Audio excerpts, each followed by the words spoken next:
Oh man. All right. We're back and now I want a burrito. Mhm. Yeah. Text Matt. Um but last time our trio that was Kate, Med, and Lemon. Who Lemon is still here. I will just be piloting since we switched our schedule around on poor Holly, so she cannot make it today. But uh you had gone with Laird. Oh, I forgot to make a Laird token. You've gone with Laird. I know, how dare Sure. I? To the Dastardly Disco. To, oh, you didn't know it was Dastardly at the time. Oops. You just thought it'd be a super duper fun time. What could go wrong, Um, shit went wrong as you found yourself in a hellacious dungeon crawl through various music themed rooms, all the while being taunted by Helvis, who is really just hoping that you will not make it through and will be stuck in this dungeon forever. Sad day. But you fought through, you know, uh, uh, I can't think of what the old school Frenchy vibe theme is called, but the Like not cabaret. like the Art Nouveau. Yeah, what are that kind of theme to then a jazzy little steam jazz electro swing room where you had to solve a variety of riddles to make your way to the next room, which was kind of rough. It was a good old what they call bayou boogie, where you had to stay in a boat, but they kept rocking that boat. Don't rock the boat, baby. And you fell multiple times, got shot, did all sorts of things, but you made it out in the end. To Barely. then, well, let's see. You all made it out pretty well. Laird has not been having a good time because he gets right down to the end and slips. He's currently, I think, in just a hoop skirt. I think everything else is gone at this point, a broken hoop skirt. But in the end, you were given items at the end of each room, one of which being the disco stick that does a little bit of healing powers. And you were given a little bit of an ultimatum by Hecna or not Hecna, Helvis, the other H, that you could take a little rest, regain your strength and such before facing off with him. If so, though, you'd have to return all his goodies that he gifted you so generously. Or you could just go in feeling the way you did. And our group here chose to walk into battle. But before we kind of get to what the three of y'all are doing, like I said, we have our wonderful guest. I don't know if anyone here remembers the sweet, chaotic, mystic Zephyr. How could you But not remember man, me? oh man, yeah. Did we have Zephyr to thank for Lemon and Maggie as a bit of help sent y'all's way during the fight with Cicero. Um, but Zephyr, you have been kind of on the sidelines to the chaos that has been happening. You have your eyes and ears for sure. You have some of your little children, the candy corn, that roll around and give you some messages like they do with Locke. So you know about the fall of Cicero, and that thankfully your friends that you sent did help out. I think after your clue for the original party that they have found the choo-choos who are attempting to escape and have started the hunt of the items to get this train up and going. But the most recent thing, and by most recent I mean just last night, was the giant Ferris wheel, the Heckna's Eye, came loose and went bouncing through the carnival, destroying everything in its path before making a trail into the forest and then eventually disappearing. And when that happened, all of Heckna's posters went offline. And no longer do you have to worry about his little peeping eyes on anything you are doing. What is kind of your mindset, knowing that you have this little freedom?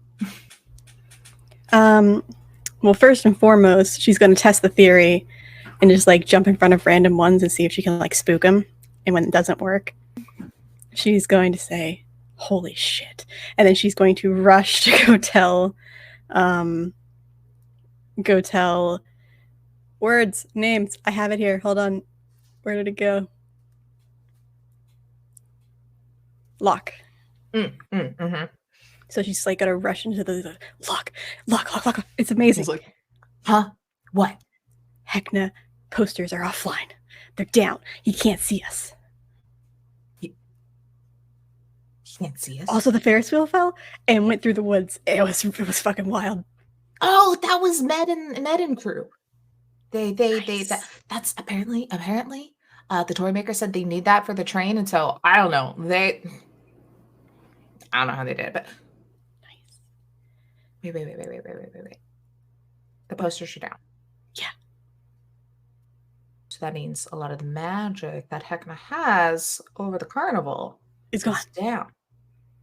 He gets up and runs to the front of his cart and goes through the entrance, and he's like, yes, oh my god.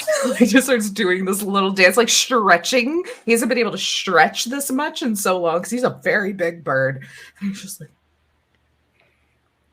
this is the best day. I don't even care if we leave at this point. This is the best day. This is the best day. I don't know how long they could be down though. I don't know. I'm gonna stand out here. I'm not gonna go in there. I'm gonna stand. Fair. Will you give me that thing? And he points next to you, and there's essentially like, the little grabbers you give like old people so that they don't have to bend down. It's like one of those. And he'll just like start like grabbing things out of his cart that he needs. He's like, I'm not going back in there. Never go back in there again. I'm never going back in there. I don't know how long I've been in there, but it's been too long. Actually, this gives me an idea. Yeah. Hold on, I need to talk to my cards first. But I have an idea, and now that Hecna's gone, that I could take over everything. I mean, more power to you, but you still do have to take down Hecna, which what happened last time to Cicero and getting killed and then shoved inside a prison of his own heart. Yeah, I'm so much faster now and stronger. So. And Hecna's not. Exactly. Hecna's the same old boring guy. He fucking sucks. He like yells it. He's not even worried. A few people do stare, but don't know the context. So just keep going. Hey, squeaky toy, no. Yeah. Okay. I'm going to go talk to my cards and see what's up. Because maybe his magic won't be blocking the true meaning of the cards, because sometimes it just like fucks with everything, and I don't like that. Don't like him. I like him. And he yells it again. She gives him like the biggest hug of like, because he's standing up, and like it can be a full body hug. Yeah, he's not like hunched over in his cart anymore. He's like, you hear just so many cracks as he stands up. Like, yes. This is wonderful. This is fantastic. We need to tell everybody who we know is on our side. Yeah. He does like a weird little whistle call, and like a few of the children of the candy corn come rolling over, and he just like leans down. He's like, okay, go find Stefano. Go tell him. You go to the choo-choos, okay? And they're just like, and like put their head out. And he's like, shit. And you see him like struggling for a good like 10 minutes to get like a jawbreaker off of his desk because he doesn't want to go in there. I can just and then eventually, go just grab it, and then they run off. Okay. I'm gonna go do that, and then I'll be right back, and you do your thing, and depending on what the cards say, I'll come back and tell you what it is. Okay. I might need to leave. You know what I'm gonna do first? What? I'm gonna go slap Felix in his stupid face, and he just runs. Just full speed. Hell yeah, I get that. And I will go to my tent. All right. Yeah, you And flip off the car, the one that's like right in front of my tent. Actually, I'm just gonna rip it down. Yeah, yeah, fully. Like it just pretty much it. has like a little bit of like static on it, and like the like searching with like a little progress bar just constantly. So you just rip it off, and it turns back into paper and hits the ground. All right. So she will get inside. She'll like, okay, we got this. They're responsible. They need the train. Are they in trouble? Do they need help? And she pulls a card and gets the tower.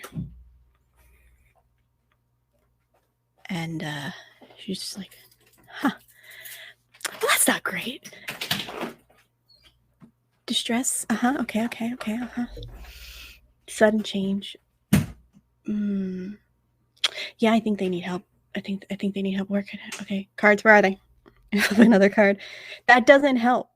Oh wait, it's upside down. Hold on. Oh, okay. I can get there. Maybe. Yeah.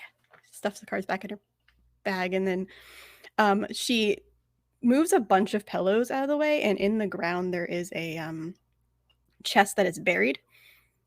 That was hidden under the carpet and then in the pillows, and she pulls out a rod from it and tucks it into her belt. And the rod is trying to get a description. It is a gold rod with a like a crown-like symbol on the top of it. It's very shiny. She likes it a lot. But I already have one. Oh, I didn't see that. And double fisted. This one's like, thank you. It's gonna be a good game. That's gonna be a good game, you guys. Okay, so I have to drink fast now. I can't stand warm beer. Okay, so I also get so full. Did y'all hear that? Could you hear the just disaster that was things falling and breaking somewhere in my apartment? Nope. Are you okay? He's laughing. I think he's okay. I don't know what happened. Anyway, yeah, you've got a good idea of like where you need to go, the vibes, the feelings. You grab your stuff and you are ready, and you run out. Will you roll a d4 for me, please? Maybe. Sure. I am going to tell Locke. Oh yeah, that I'm leaving first, but yes, it'll be. I think like it'll be kind of like a yell as I'm walking by and he's smacking.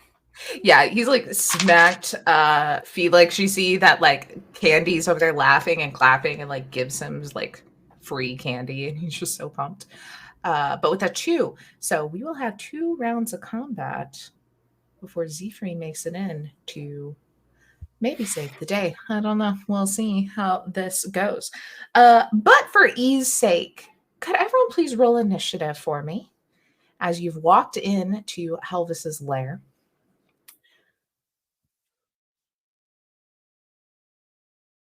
I'm going to go ahead and move us over to the map view just because it's super fun.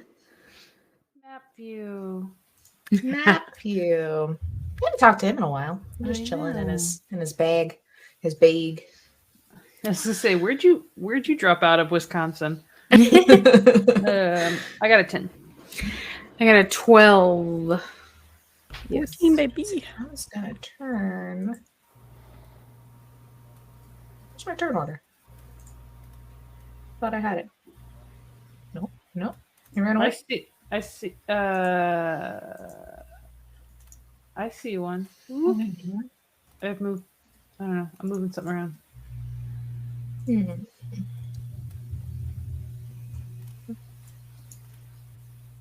Huh. I don't know where my turn order went. Weird. That's okay. I'll just write it down. Make it more mysterious for y'all. But I pre-rolled all my baddies. Like this is what happens when you're prepared, GMs. Shit hits the fan. Why not just wing it? Just freaking wing it the whole time. Still don't know what happened. Matt came in here looking for a cat, so I think a cat caused the destruction. Oh no. What's happening? Okay, did anyone give above a 20? No. Okay.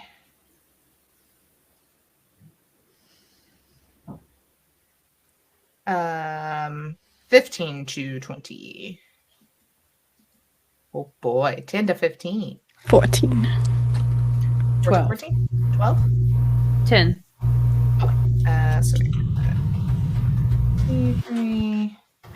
I gotta roll lemon. I gotta roll lemon. I have there. Let me get a sheet 20. over here. Initiative. Hey, that's pretty good. That's a 17. Ooh. Nice, So nice, nice. lemon, then Z-Free in 2 rounds, then Kate, then Med, and then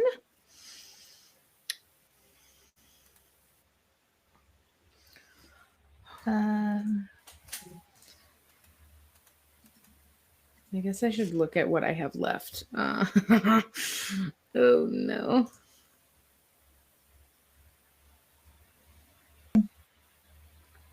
the downside of my things disappearing, it also made my character sheets disappear for these guys. So let me scroll down real quick and get all of that. This PDF so dang big. I need my book to come in.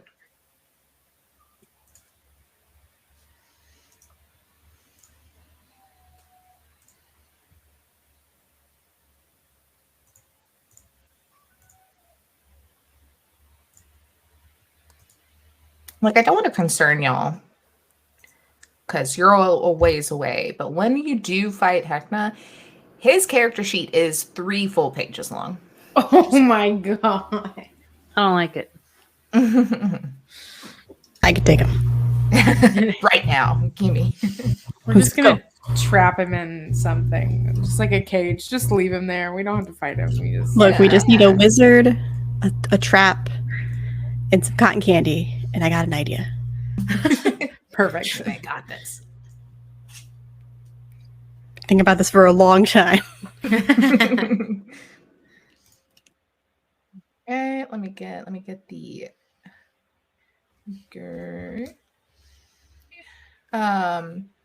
but yeah, so wait, that's not how alphabets work.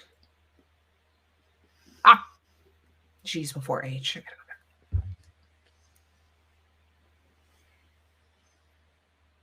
Not only is Heckna's page character sheet like 3 pages long, but it's also very intricate. It takes very long to load because there's so many decorations on it.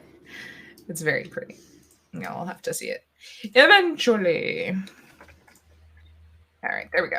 Okay, so y'all make your way through the store after, deciding that who needs a rest? Who needs HP back? Not us, baby. Kate, how are you feeling in this moment, knowing you're this close to Helvis? How's she feeling in this moment? Kate is probably like weirdly the most focused y'all have seen her. Just kind of like I mean, still a little quirked up, but like definitely like shifty eyes, like ready to throw down. Yeah, she hates this guy. Like everything for no real reason, but my shoes are better than his shoes, so we have to prove that. I love it. Okay, real quick too, since our make him that to make life easy.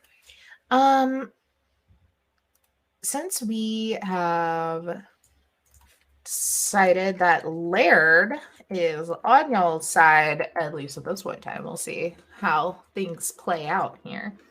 What was that? What did you just say? I don't know. Look, Don't say Med, that. I'm gonna just say Med doesn't fully trust him. No, Laird is like New Jersey. You're never like go there and think like this is a great decision. Like he's the New Jersey of Midway Madness. He's a good time, but you pay for Not it. a long time. Not a long time. Well, he has a legit character sheet now. Oh, good. So that might make it harder later on. It might not. Who knows, you know? Let's see. Beautiful, beautiful, beautiful, beautiful. So he's going to be actual help in this scenario if I would have given him a Yay. character sheet. Or a icon here. Let's give him...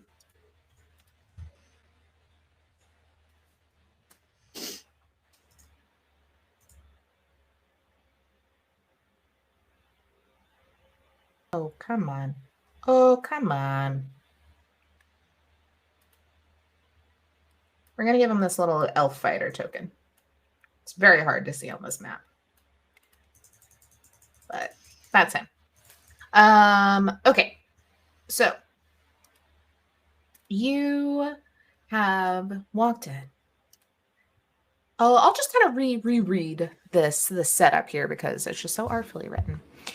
A huge disco ball hangs from the multicolored ceiling, accompanying flashing lights and loud thumping music that makes the floor, a grid of squares pulsing with neon colors, vibrate from the force of the beat.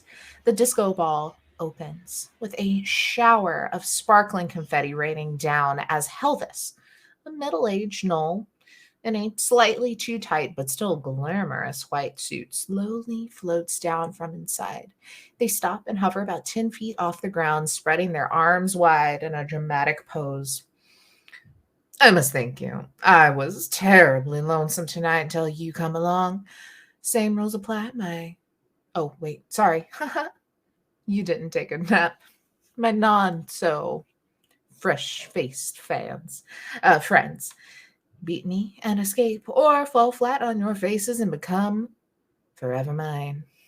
Or, well, until the next lot manages to rescue you or kill you. Again, looking over at Lemon, as Lemon did, like, disintegrate.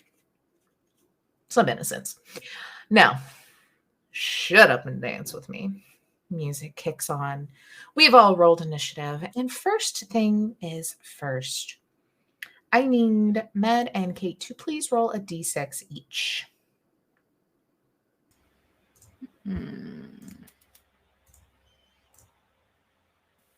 3. Hey. I think mine's cocked. I didn't know it could do that on the digital roller. It says 3. It says 3. Okay. The image like in my corner was that it was like then it was a 3. Okay. So the ground, these squares are pulsing all these sort of lights. And I have to roll for Lemon as well, actually. Let me roll a d6. That's Laird. I got to roll for him too. Jeez, there's so many of y'all. So Lemon got a 4. Laird got a 3. So for those of you that are 3, Laird, Kate, and Med, you look down as these flashing lights are just changing colors constantly on the floor as the ones under you all turn green, and this energy flashes up from it for a moment. Mechanically, or say you feel a little like you've been in the back of a car on a bumpy road or something. You just feel a little uneasy. Any healing that you receive until the next round is halved. So keep that in mind if you have to heal at any time in this round. Whereas Lemon, what did Lemon have? 4? Lemon's turns yellow, and you see that their hands were already starting to kind of grow a little bit of fire and energy, as it looks like they're ready to rumble. And you see as this fire in their hand goes from billowing up to about half that size. Are there any good color? See? I hope there's some good color. Okay. I didn't roll initiative for Laird. That's a fun layer, actually. He rolled bad. He's last. That's fine. Okay. That's fine. That makes it easy for me right now to say half heal. Okay.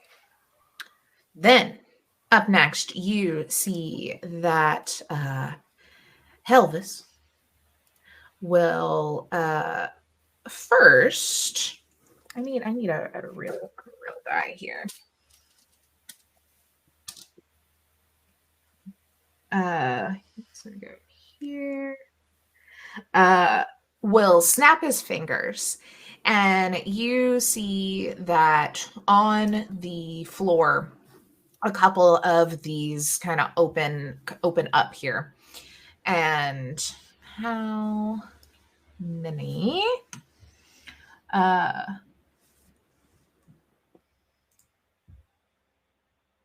You see coming up from the bottom of the floor, like right about here, is a kobold-looking creature dressed in a similar style with some fake hair, definitely made to look like a groupie of Helvis. He's doing a little dance as this creature comes up. And we'll say gonna run, since the first one in front of him is Laird, is going to run straight up to Laird and make a weapon attack. As you see, he kind of, as he's dancing, doing a little disco dance, he essentially just runs up and tries to like bonk him right in the face with this just like clawed hand. And slam into him. And I'm not shitting you, a natural 20 for the first hit for poor baby Laird. He is having such a bad day. He's having a bad day in the unlucky sense. He actually has not lost any HP. He just keeps failing the saves at the end and having embarrassing things happen to him. So we're going to roll this. Hey, that is a 1 and a 4, so not great on the damage. So that is good for I'm gonna need you to melt all your dice, please. Just melt them. Oh no, it's fine, because my home game, I roll absolutely horrible. The last 2 sessions I have played, I have not rolled a double digit at all. That's true. In I feel 2 like sessions. I feel like instead of dice being cursed, there's just games that are cursed sometimes. Yeah. I'm just like, thanks. So that is a whopping 6 damage. So If you want new dice, you could just buy the really pretty pair that are going to be out on the floor. I am. True. Nikki has dice. I freaking am. Wait, hold on. That his HP is we're wrong. putting. I would say drop a link. The link is to on my it's on my Twitter, but it comes out on the 4th on Die Hard Dice. There we go. That's better. Okay. That then brings us to Lemon, who I think, I don't want to use all of their spells too early. So I think they will do a little chill touch spell. Would you rather them go for Helvis or the groupie with a little flap with a chill touch, y'all? It has to touch, right? Or is it's ranged. Yeah, it's ranged, okay. but it'll be like a little ghostly hand will grab whoever and hurt them.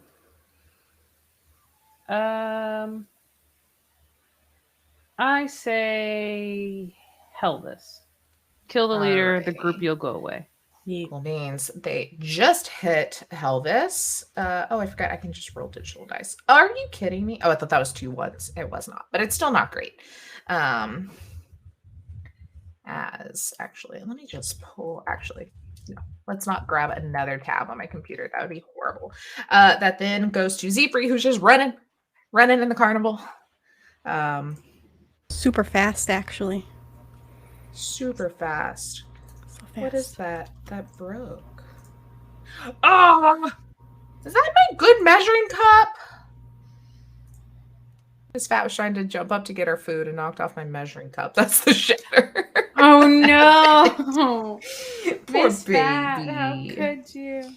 It's okay. I only have like 12 of those. That was just my only glass one, of course. Also, if you want to check out Nikki's dice, the link is in the chat. Hell yeah. I see they're high Alright. contrast. It's awesome. Then it is Helva's turn.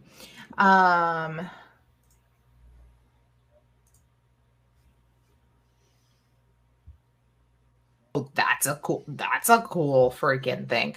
I think first that's really funny. I think he just looks over at Lim and is like, and casts Chill Touch right back at her. That is going to be a what is their spell casting? Oh, that's gonna hit. That is 19 total. So what level are we at, buddy boy? We are at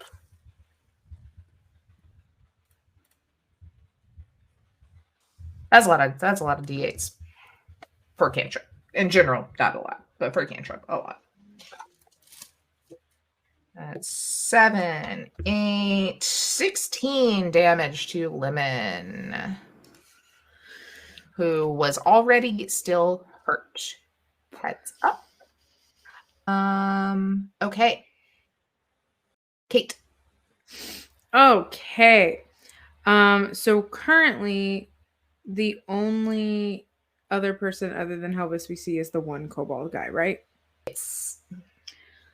Okie dokie. Let me. Oh, that's gonna be too far. Okay. Oh, am I technically in like melee with this kobold guy? Because I'm like catty corner.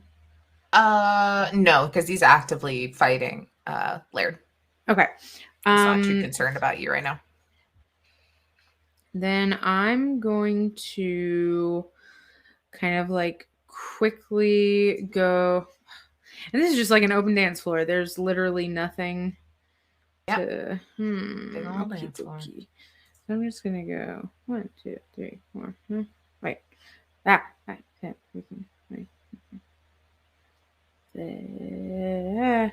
Sorry, I'm counting. Okay, I'm gonna go here.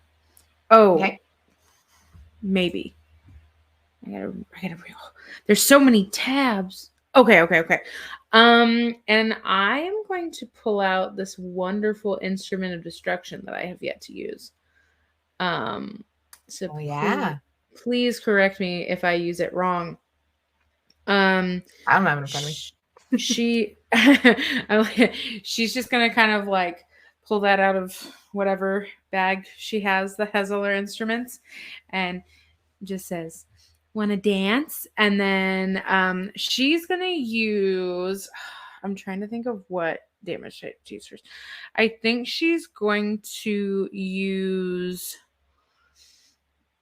the flute, which the damage type is lightning. And so it 15-foot radius sphere centered on a point within 120 feet that I can see. So I want it to come down right on top of Helvis. Okay. And Helvis has to make a dexterity save. Hey. You also need to make a DC 17 charisma performance check Yes. to not hurt yourself with the same damage. I did just read that. I was like, oh shit. Okay. And then just know that now you won't be able to use the flute again until until let's see. Once you've used this feature with the instrument, its magic is expended and it cannot be used in this manner again. It becomes a mundane instrument and can still be used as a spellcasting focus. So you will no longer have the flute ability. Okay. Okay. Dex save is what he has to make. Mm-hmm. What is his dex saving throw? My performance is fine. I got a 22. Good. You will not get hurt by this. He rolled a 19 on the die, unfortunately. But he'll take half damage. He'll take half of it. Okay. So still roll your 8d6. Is that what it was? Yeah, 8d6 lightning. Okay. We'll take half. Yeah, so I just wanted to look like just legit, just kind of as if I like, I want it to be straight up like whenever Lizzo plays her flute, how she just like, there's that one like clip of her just being like, just like playing like that one like hardcore and just like she has like 5 seconds of that and then it just goes boom and like hits down. So yeah, 8d6. D6. 1, 2, 3, 4, 5, 6, 7, 86. Go. Oh, there's a lot of ones. 27. 27. So we'll make that 26, which would make it 13 damage. So that is minus 13 because you, unlike Lemon, did not have a negative to the amount of damage you did. I think as this happens, you hit him with this lightning and he'll do a little disco pose and kind of channel some of that into him. And you can still see some like, ow. But then we'll do a little like his little hip thrust and a little point right back at you. And you see this energy shoots back at you, Kate. And as it's coming, you see that the lightning transforms into confetti, but like razor sharp as it goes in your area in a 15-foot cube around you, centered on you. It is heavily obscured and treated as difficult terrain.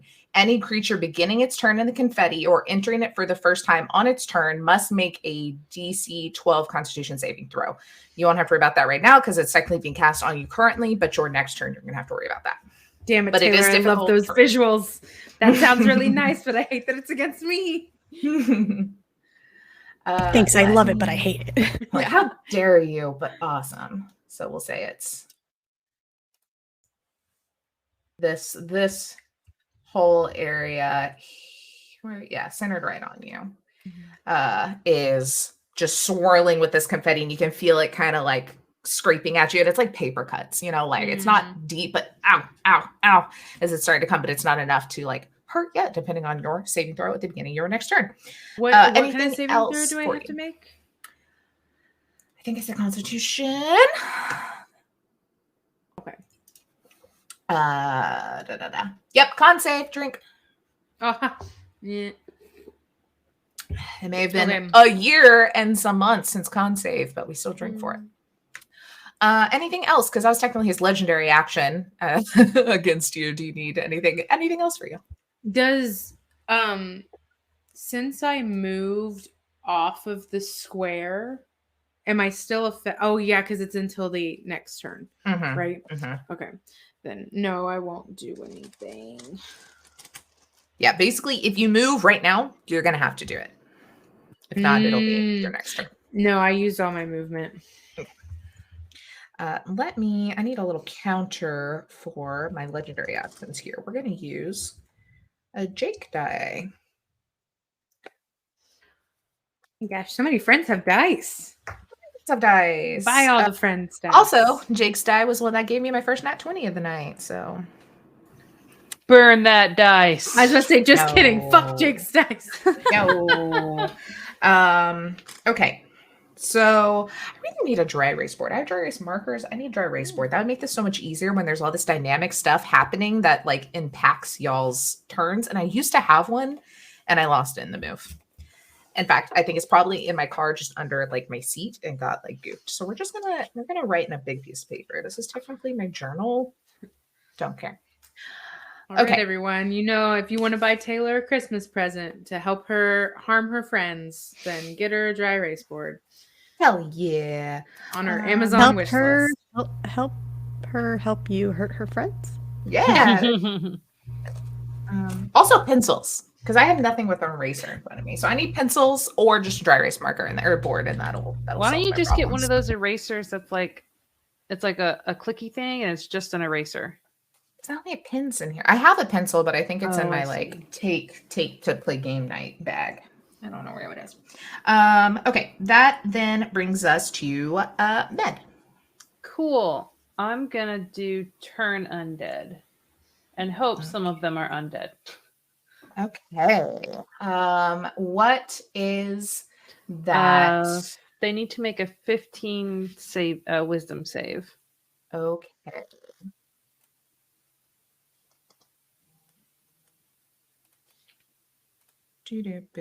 Do. Laird starts walking away from you. Oh, Laird, I'm so sorry. Anything else for your turn? Shit. Okay. I was afraid of that. Ugh. So we're into bonus action time, huh? I didn't understand fully what just happened. I was like, why did he just walk away? But I forgot he said dead. So like, you're just like, yeah. And then Laird just goes, Go. Which is going to suck because he's about to have to take an opportunity attack because he has to use this turn to get the fuck away from Med. oh no. If they're forced to move, though, I don't think they. Well, I don't have to read it again. I will do my spiritual weapon then. Okay. Where would you like to make that appear? So it's gonna appear probably about halfway between me and Heldis. Okay. On this little green square. Teal square. And can I attack the same moment that If you put it next to somebody, you can attack this turn. Oh, thank you. Okay, then we're gonna, and I've got 60 feet range, so we'll put it next to Heldis. Okay. Let me make a little something for it. That sword is your sword. Perfect. I will also give you access to control it, so you can move it wherever you need later. Okay. Does a 15 hit him? It just misses. Fuck. Okay. Okay. Then that goes to Laird. Will you return undead for me real quick so I can see if the poor guy needs to start running away from you or not? Yeah. I technically think if he gets hurt, he gets a chance to save again. So it would maybe work out. A turned creature must spend its turn trying to move as far away from you as it can, and it can't willingly move to a space within 30 feet of you. It also can't take reactions. And it's turned for 1 minute or until it takes any damage. Okay. All right. Well, he's going to start moving. We will have this groupie take an opportunity attack against them. Maybe if he hits them, he won't have to move, you know? Mm-hmm. Sorry. So I was really hoping the other guys were. That is a 14 to hit. Oh, wait. Hold on. I didn't give Laird equipment.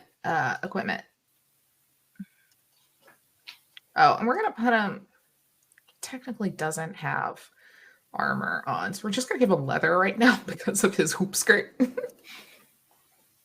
And then I already talked about him and his rapiers. So we'll have that. And a crossbow just in case. Okay. Add a strike equipment. So now let's see what his AC really is. That will still hit, unfortunately, just barely hits him. So I mean, which I guess is fine because now he's not going to move necessarily. He gets shunted out of it. I think probably too soon for him to realize what's happening, you know. but he does take max damage from this hit, which isn't a ton. Okay. Anything else for Laird? That was, he had to use his turn. So no, that is all he could do. That then goes back up to the top. I need everyone on the floor to roll another d6 for me, please. 6.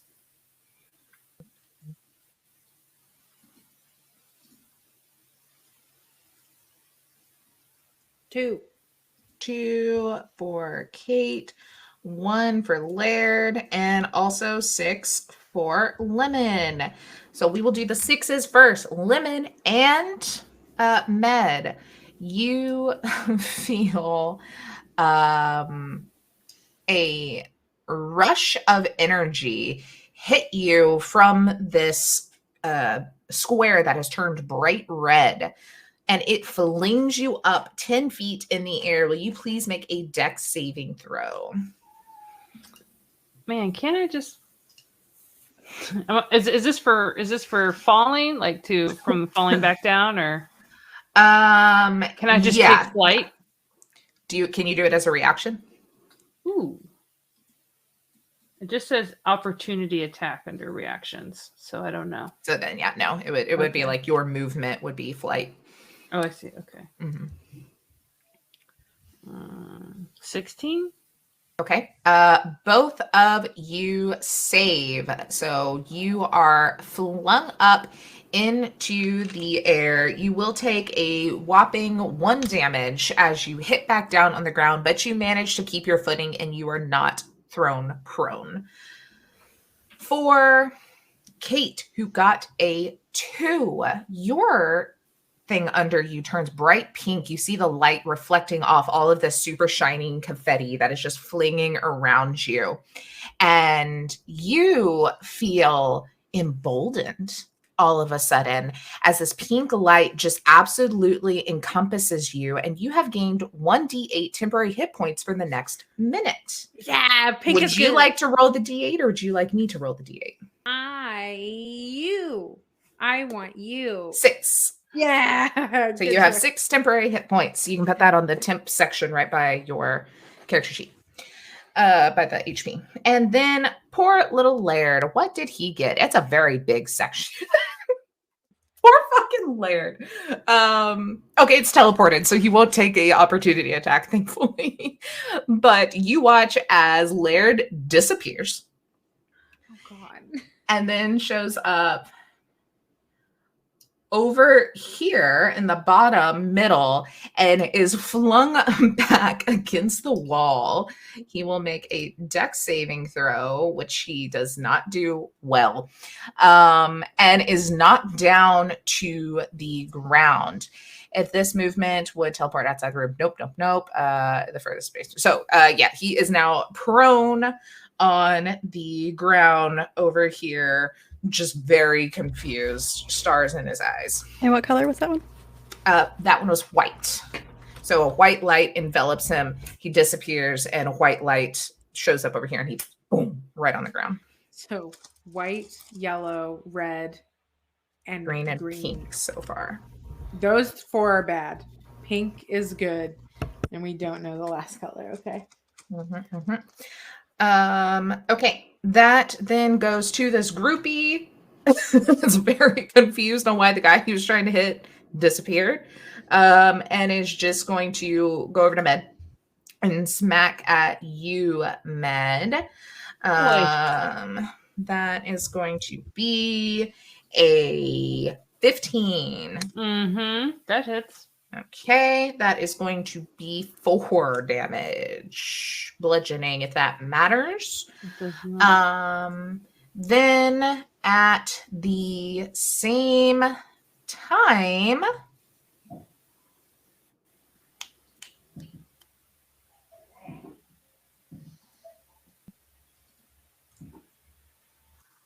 Did your thing have any sort of long-term reaction, Blair, or was it was just that hit, right? It's just the lightning. hit. Okay, cool. I'm pretty sure. Then he is going to do a little hip thrust and point again as another groupie is going to appear. This time.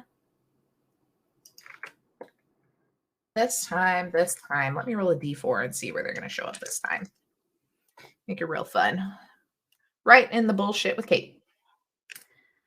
He's going to make a quick con save. That is pretty damn good. I don't think he has any bonuses to that, though. So it is only going to be a 14. What was the... it's a DC 12. So he makes that and will only take half this amount of damage, but at the same time is going to hit you, Kate. Oh, that was really good damage for this guy. That sucks. Kate, he's going to hit you with a whopping 7. So not going to hit. That then goes to Lemon, who has the disco stick, yes? Yeah. It's either her or me. Would... Let's see. I don't remember how many... Y'all only used it once, right? No, I've been keeping track. It has 8, and I think we've used it twice. Okay. I'll let y'all decide. Lemon is currently at 11 HP. Ooh. Would you like to use the disco stick on herself? Yes. Or do an attack? Okay. Yes, because I assume that healing thing is now gone.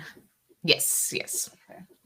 Yeah, I was going to heal last time, and I was like, nope, not with the half. Oh, that's max. So that is going to be 8 HP back to Lemon. Nice. Alrighty. That, I think with that too, Lemon might... Since this guy's engaged with you, I think she's going to move, or they're going to move just to get some distance, because let's be real, being close together in a boss battle is bad because AoE can happen possibly, as is this 15-foot square of bullshit on Kate already.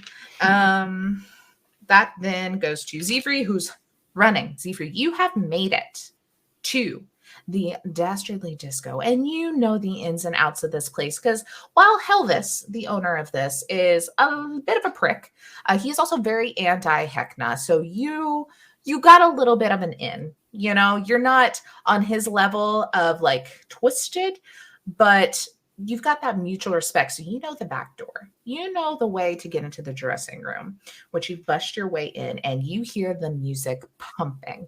You hear the thumping happening, and you rush. There is a door that just says like applause over it that's like turned off currently, and you fling open the door. This will be the end of your turn, but you fling open the door and are back here on the opposite side and see the chaos that is ensuing. Can I say something at least? Absolutely. Helvis, you're having a party and you didn't even invite me, but you invited my friends and are attacking them? That's just rude. He just kind of looks over. He's like, it's all a part of the game. You should have signed up for the dungeon. You know how this works. You've already done it once before. Yeah, and if I remember correctly, I won. Yup. Otherwise, you'd still be here with me. Oh no. Looks like I have to beat you again. He gives like a little wry smile. And it is his turn. I think his attention is turned to you currently. That's fine. I think his attention is turned to you currently since you chatted with him. So I think what he's going to do... this is the beginning of a new turn. So I get to turn up his legendary actions again.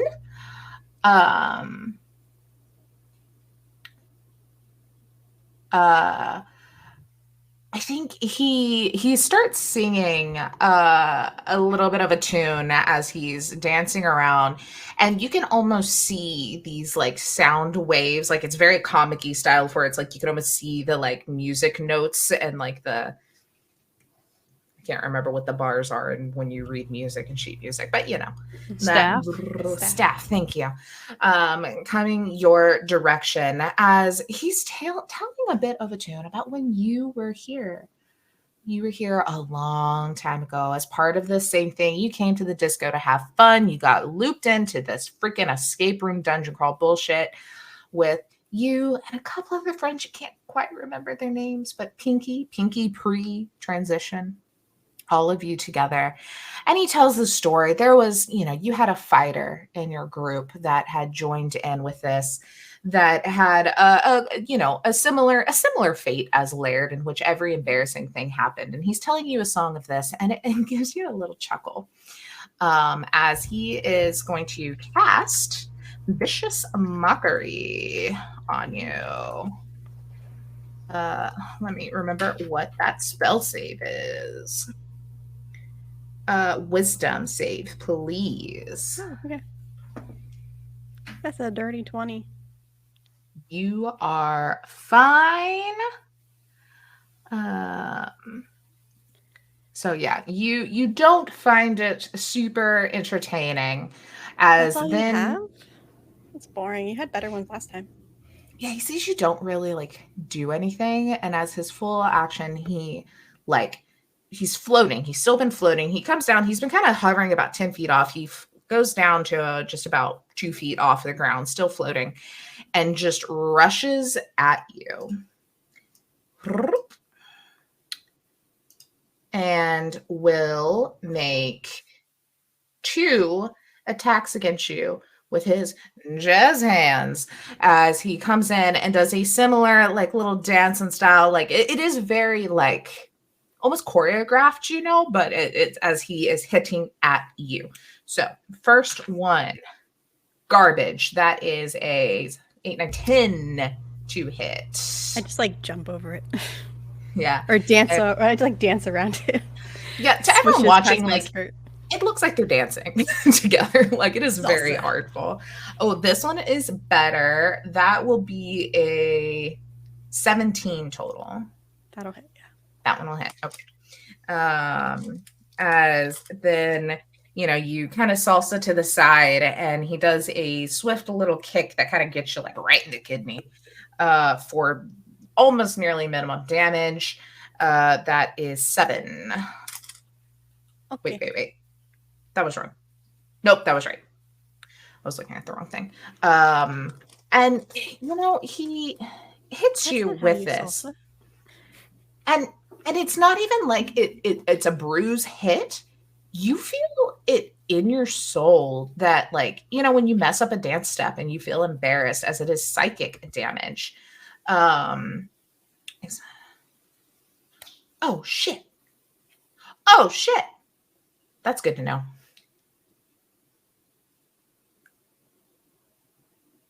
Is Vicious Mockery, is this a spell? No, it's a cantrip. Okay, cool. So that is their turn.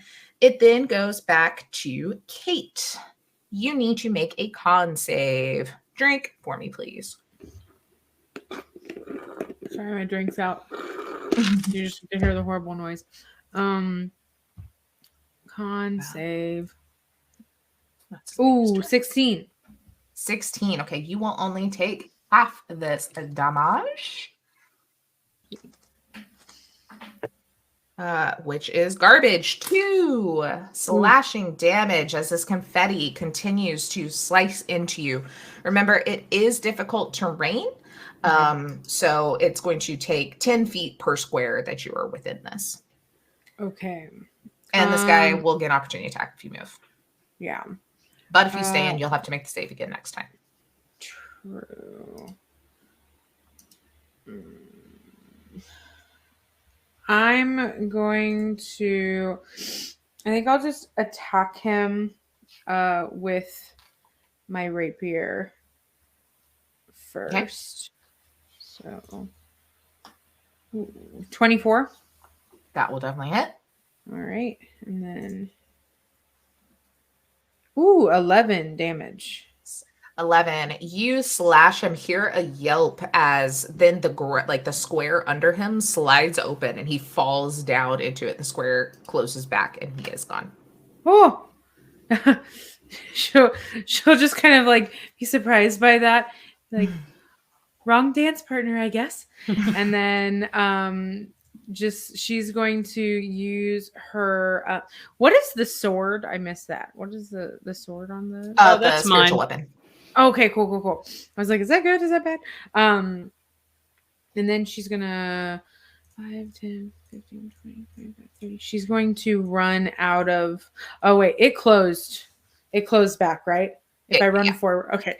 I didn't want to like fall into it, but yeah, she's just gonna run 30 feet up, closer to Helvis and Right. Siegfried. Yeah. And Since that was difficult terrain. oh, thank you. Sorry.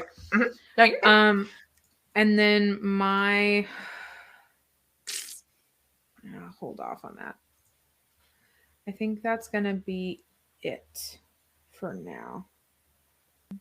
Yeah, that's gonna be all. Actually, do I?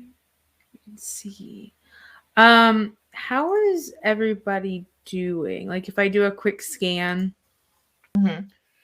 like, I mean, Lemon doesn't look great. yeah, Laird is okay. Confused, prone, but okay. Not bleeding, though you've never really seen him bleed. That's weird.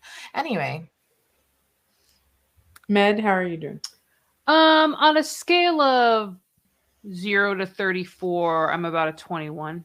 Okay. Okay. Lemon's at a 19 of 32. Okay. So I feel like we're all kind of like in the same kind of like thing. I feel like you should have all taken a short rest or something before this.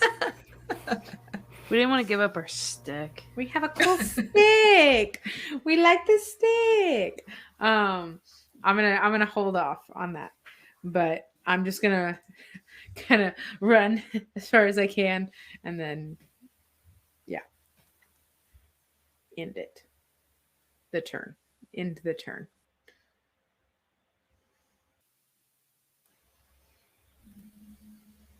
Is it? Okay. 1 second. Okay. So then that goes to maybe just a fun little legendary action.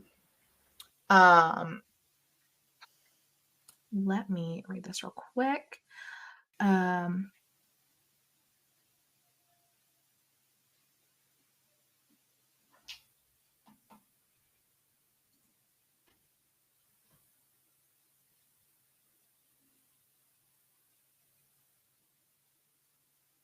Okay. I think as part of this legendary action,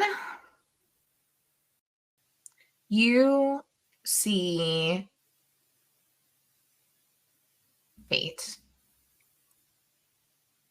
that one of the tiles next to you opens up. It goes just like makes like that same noise.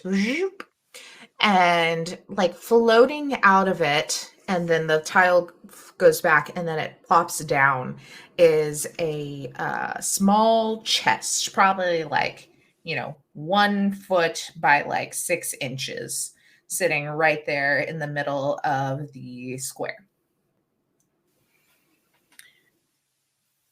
Med, your turn. Cool. I'm gonna cast Bless and 5, 10, 15, 20, 20. And that will also get to Lemon. So anyone within 30 feet basically of me. So that's gonna be Lemon. And myself, we get an extra 1d4 to an attack or saving throw.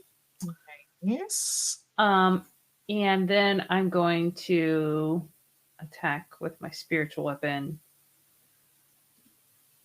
With my extra 1d4 to attack.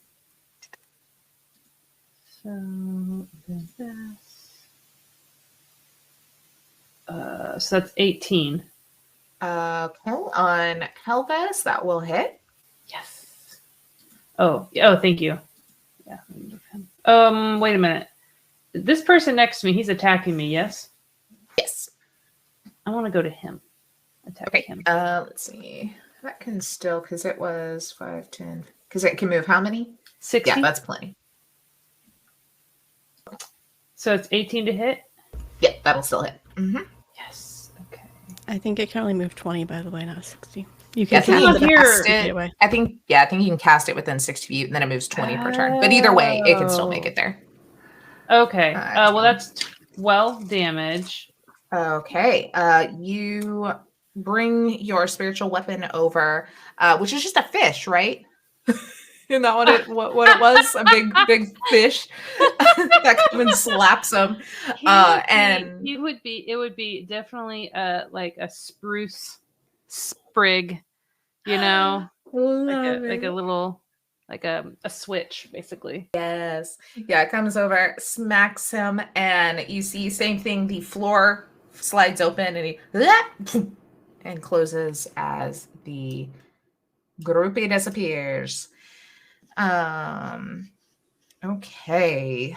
So that anything else for your turn? Do you want That to do was any it. movement yourself or anything?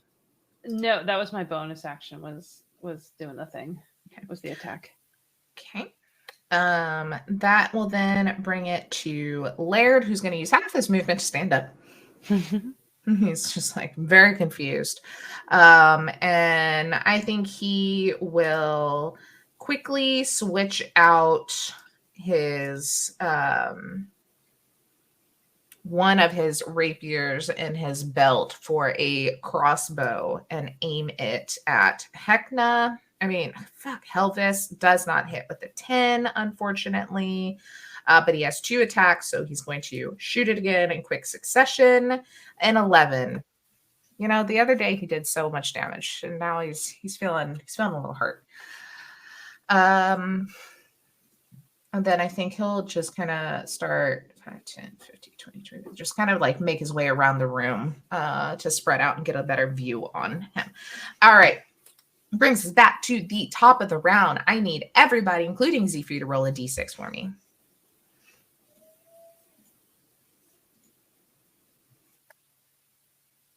5. 1.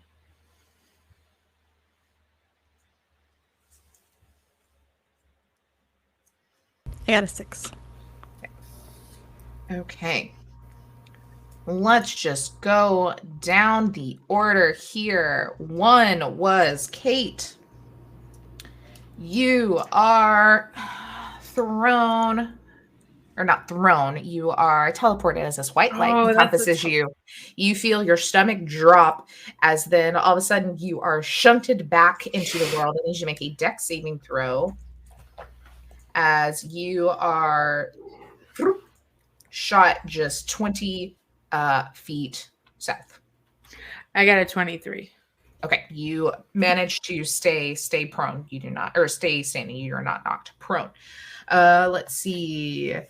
No one got a 2. 3 was Laird, who will now have half healing.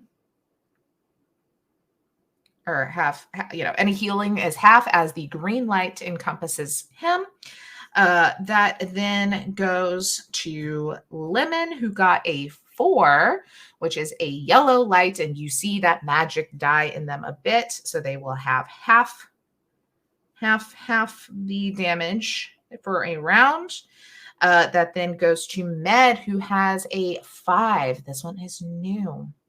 Med, the blue light shines in front of you and encompasses you, and you feel before I let me pull up what's happening so I don't say wrong.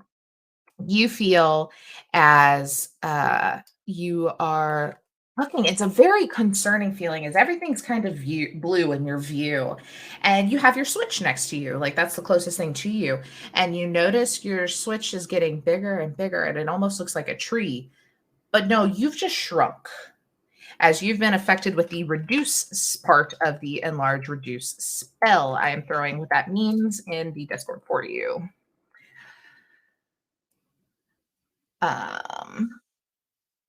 Then that brings us to Zfree. Red light is shown up as you feel this energy push you up into the air. Make a dex saving throw, please. I rolled a natural 20 for a 26. Beautiful. For a natural 20, I'm not even going to make you take half the damage as you land back down on your feet because you are a cat. Yeah, you do a little spin. And I mean, Helvis applauds. Here's your little clap.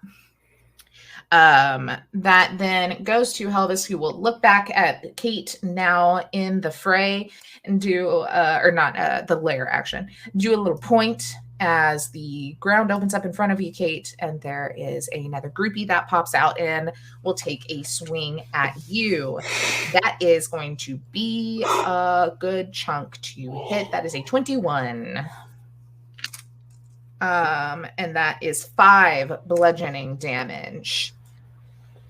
That then goes to Lemon, who is going to unfortunately deal half damage on anything they do this turn. Don't forget they have a 1d4 if they want it. Beautiful. I think, again, just because they know they're not as powerful currently, they're not going to waste a spell. They'll probably during their cantrip. Which I think this time will be Firebolt because that's just fun. So points towards, I think towards the groupie in front of Kate. And that is a natural 20, which will make up for the half damage. Hell yeah. Oh, why am I forget that I actually have their freaking character sheet right here. Why am I rolling everything by hand? So that is garbage. That's okay. We're going to roll again. That is better. 14, 15, 16, 17, which will make it 16, which will be 8 damage to this guy in front of you that yelps as his little toupee catches fire. Zfree, that is you officially. Fantastic. I am going to just do some little claw attacks. Do some little claw attacks. Trying to basically, I'm doing unarmed strike, but I'm trying to scratch up his outfit, make sure it gets ruined a little bit. So yeah, I love it. For my first attack, that's going to be 14. That will miss. Second attack. Well, that's much better. That's a 21. That will definitely hit. And let's see. How does this work? Hold on. I'm not used to this particular. Okay. 1d6 damage. That's 8 slashing damage to his outfit / chest. This was my favorite shirt. Yeah, it's like a new one. And then I'm going to do flurry of blows. Get a new favorite shirt. Oh, that's a 1. That one will not. I think he just smacks your hand out of the way. I've worn it in. After many weeks, it's finally gotten nice and fitted exactly like I like it. And then for my last unarmed strike, I do have the ability Hand of Healing, and I can restore 1d6 plus 3 hit points instead of using one of my unarmed strikes and using another key point. Yes. So I heal for 7. Nice. That is how much damage I took. Right. So I just like slash at him, and like the one misses, but I just like boop myself and Heal. I think he watches that, and as his legendary action on his turn, he does a little snap, and when he brings his hand around, you see a little mini disco ball is there that just has like a straw in it. It's like one of those ones you get at like bars that's just a little funny disco ball drink, and just sips out of it, and you see like he feels a little better after that as well. Rude. You didn't Goes offer for me more one. than 7. We're not on the same side right now. And then it's his turn officially. I think he is going to. He cast a spell.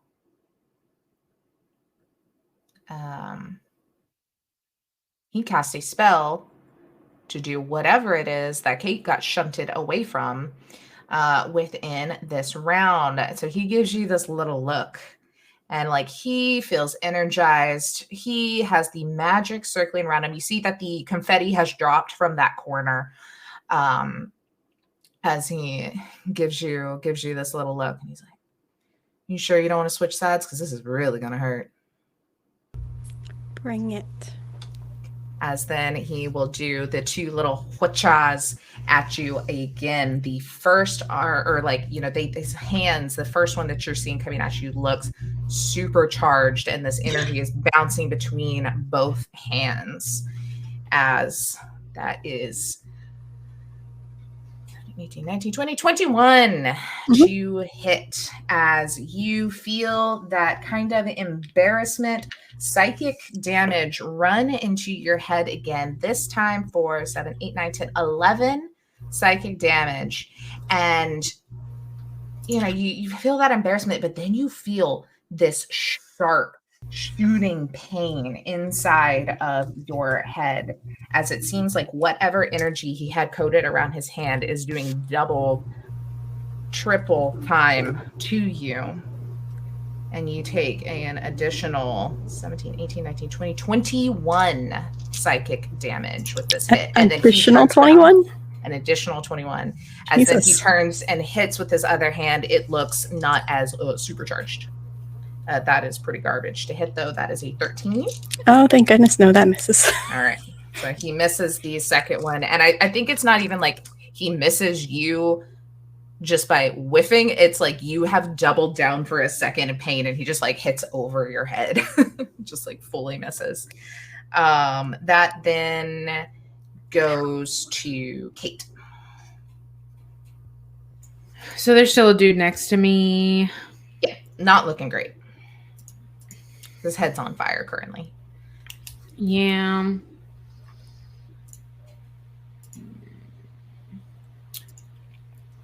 Okay, I will try to attack him with the rapier that I have again. Okay.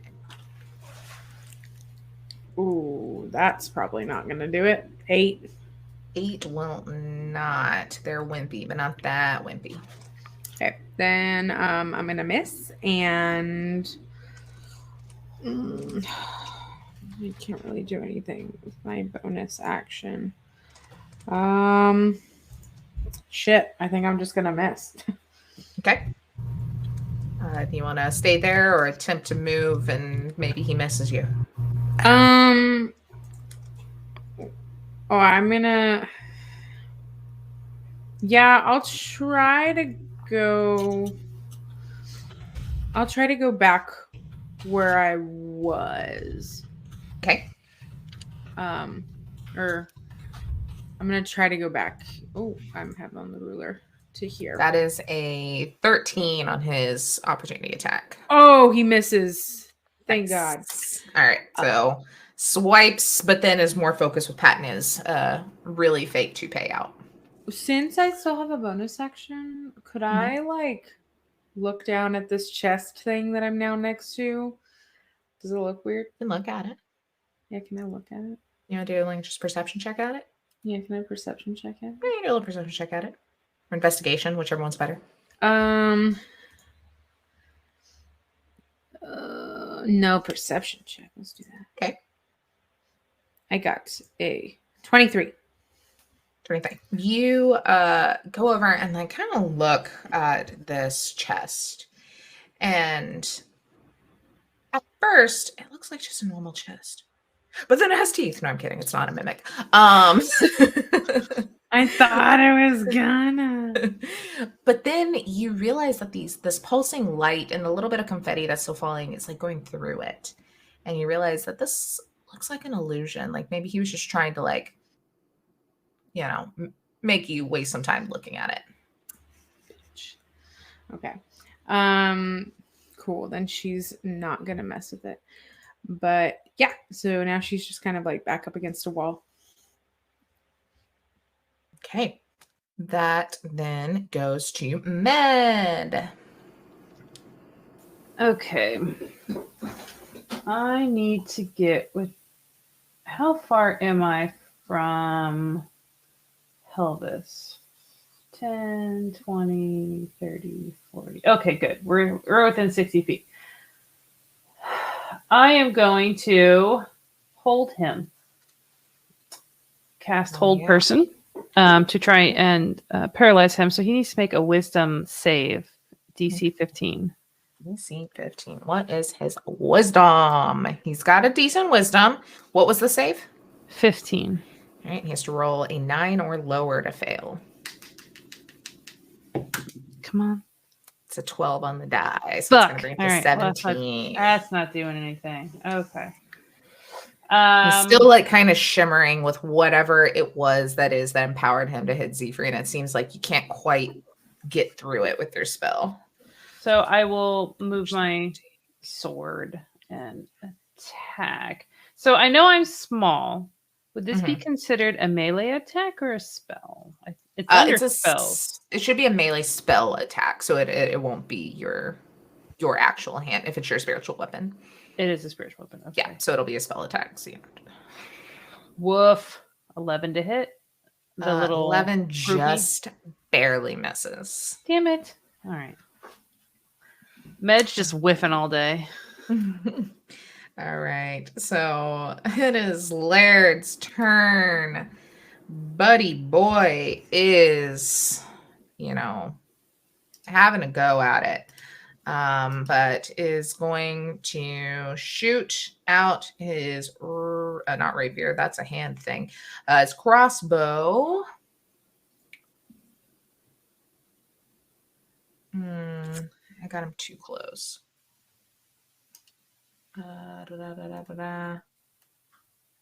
Oh, everything's gonna be too close. That's okay. We'll do it at disadvantage. The first one, garbage. Second one, natural 20, but it's okay. The other one's still a 17. So one of them will hit Helvis with a whopping 7 damage from his little whippy crossbow. Okay, then I think he will.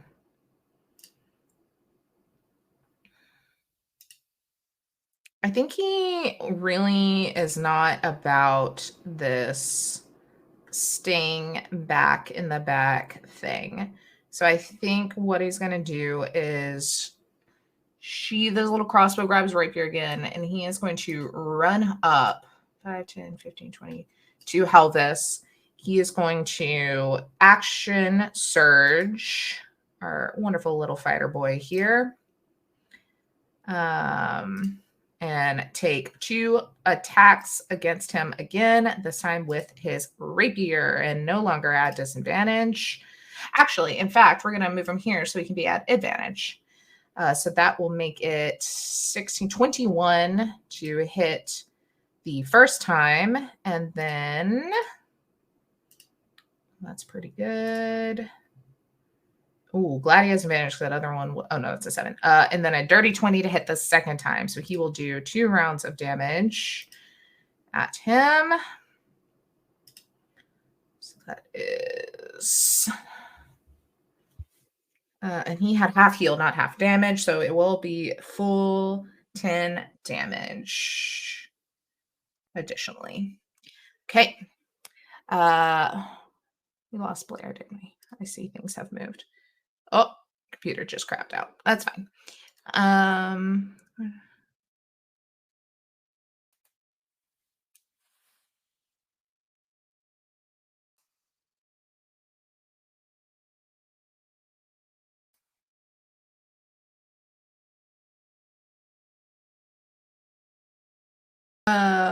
That then brings it back up to the top. Everybody roll a d6 for me if you're still touching the ground.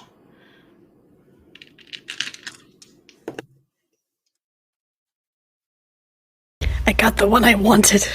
Yes. Temp HP, please. Yes. All right. So that is 5 temp HP. Nice. Need it. Let's see. 6. So Do you want me to roll for Blair since she's out? yes, please. Hopefully she gets a good one. 3. I think that just makes her. 3 is the healing Healing. one, so she'll also get a temp HP. Let me Wait, I thought roll. is 3 the temp HP or is 2? 2 is the temp HP. I think Uh, 3 is where you get. Oh, 3 is half. half healing. Half healing. Yeah. Half. I just saw healing and was like, oh, that's it. Here, I can actually, now that we've revealed them all, let me put into chat. So that way I don't have to tell y'all every time. We can figure it out as we go. I trust y'all. Laird also got the healing, so he is going to get. Where's my D8? Hey, that's 7. That's good for him. Whereas Lemon got 5. She is now also tiny. Med, you are feel yourself immediately grow back to full size unless you roll a 5 again. No, I just was rolling my deck save and got a natural 1. Oh no. All right. Well, hey, since Blair's computer went kaput. Oh, hey, she's back. That's okay. We're still gonna take a quick break though. As we've kind of hit a meta hint, a midpoint in this battle. By way of maybe HP numbers, though he does have a healing spell, so we'll see. But let's take a quick little break, and we'll be back in 10 minutes or so. All right. Oh, look at that timing. I did it before it turned black. That's my favorite. Okay. So we were at the top of the round. Everybody has had their dance floors light up and give them boons or banes. And now it is the wonderful Lair action. As I think what will happen, it's going to be something different. I don't think a groupie is going to pop up this time. I think instead. Are you going to display them? Oh, yes, I am on the wrong page, aren't I? Map view. We need map view. I think instead. This could maybe kill any of y'all. We're going to roll a d4 and see who it hits. We're going to start with Zephyr being a 1, and we'll go around the circle. It's not going to be Laird to make my life easier, and he's such a wimpy little boy. It would definitely kill him. That makes it a 3. So Zephyr Med is number 3. As you hear a sudden loud ringing noise in your ear. It's like this music just begins to echo over and over and over and over and over inside of your head. I need you to make a con save. Cheers, everybody.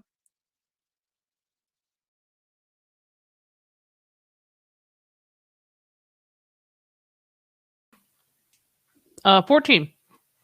Hey, you will take some damage, but how We're much? taking all of it?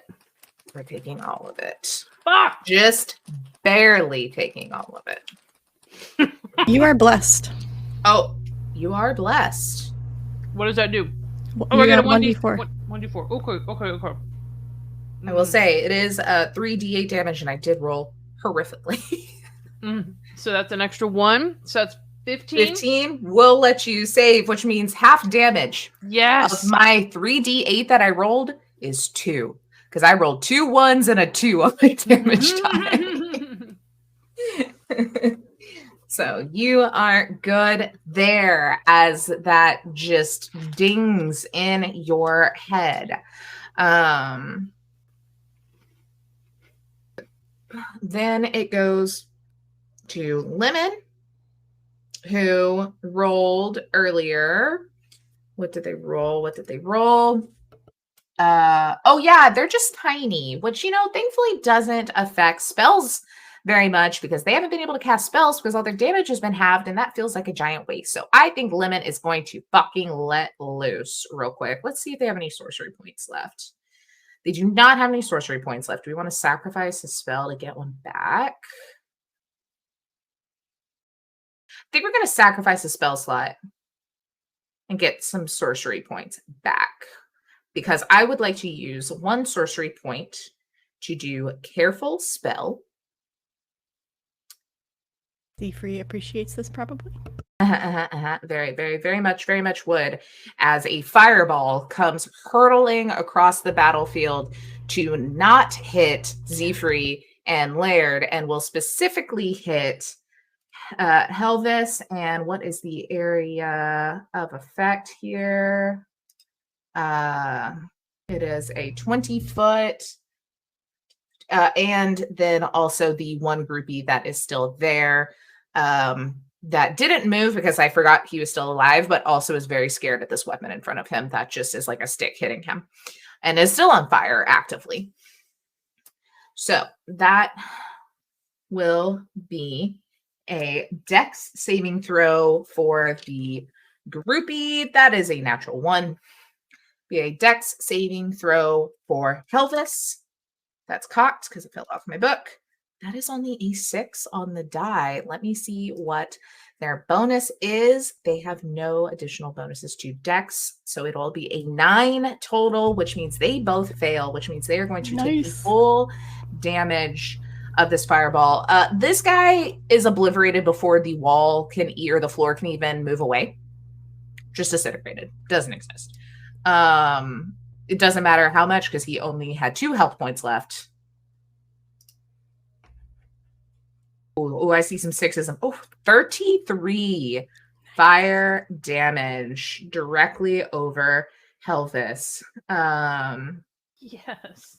I don't think there's any additional lasting effects, but that freaking hurts. That is Lemon's last big spell, though. But I will say Helvis is now in the double digits of HP.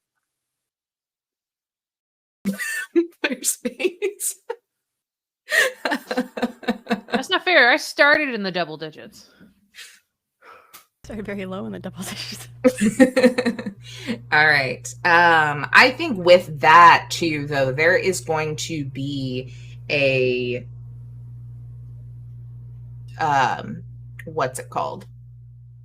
Player action. Legendary action. Legendary action. Thank you. Words are very hard sometimes. There is going to be a legendary action taken at Lemon, and I think it's going to be the same thing that happened to Kate, though not as, you see, this one is not as smooth because he got hit in the back of the head with this fireball, and I think instead of, a redirecting of energy, it is more he turns and looks over, and it's like a burst of anger as these flames, some of them that are licking up off of his hair, turn into this confetti and fly at Lemon, who is now encompassed in it. It will not really affect them until next turn, though, as it starts to encompass them. That goes to Zephyr. Okay.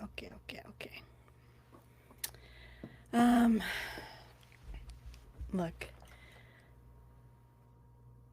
You're clearly He gonna turns over and looks at you singed because he is a Knoll. So like all of his hair is singed from this fire and just has rage in his eyes.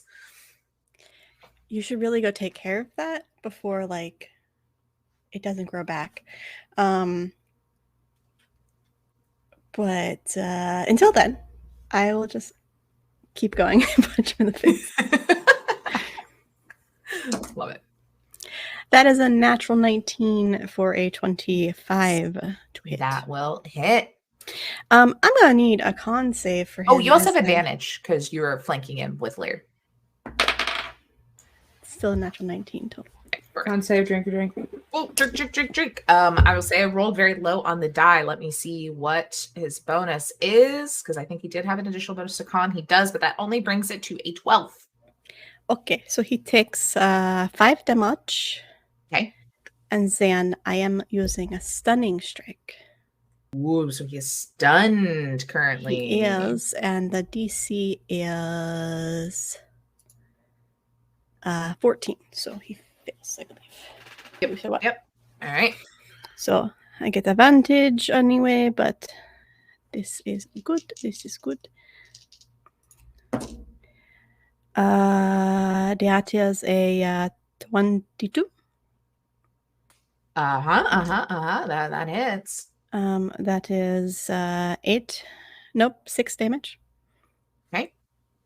And then I'm going to flurry of blows. Nice. That is a 23. Yep. For 8 more damage. Okay. And then I'm going to heal myself at the last one. Okay. That is a 6, so 9 healy. Nice. Oh yeah, that's a heal. That's not any damage. Okay. And then I'm gonna move. Smart. Yeah, I'm gonna move. I have a whole bunch of health. Who's the healer? All the way on the other side? Okay. So 5, 10, 15, 20, 25, 30, 35, 40, 45. And I have this feline agility thingy that I can use. Where I can move on your turn. You can double your speed until the end of your turn. So I'm going to use that. And I'm going to just be right up next to you and just be like, hello, please heal me. Thank you. So sick. All right. So he's stunned until the end of your next turn, beginning of your next turn. What is that?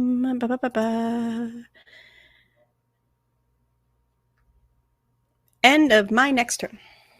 Okay. It's his turn. He can't do anything. He also cannot do legendary actions currently, which then brings it to Kate. I am going to correct myself. Actually, I'm not going to do that last movement with feline agility. Okay, cool. I'm going to stay right there. Because I want to reach back to him next turn. Yes.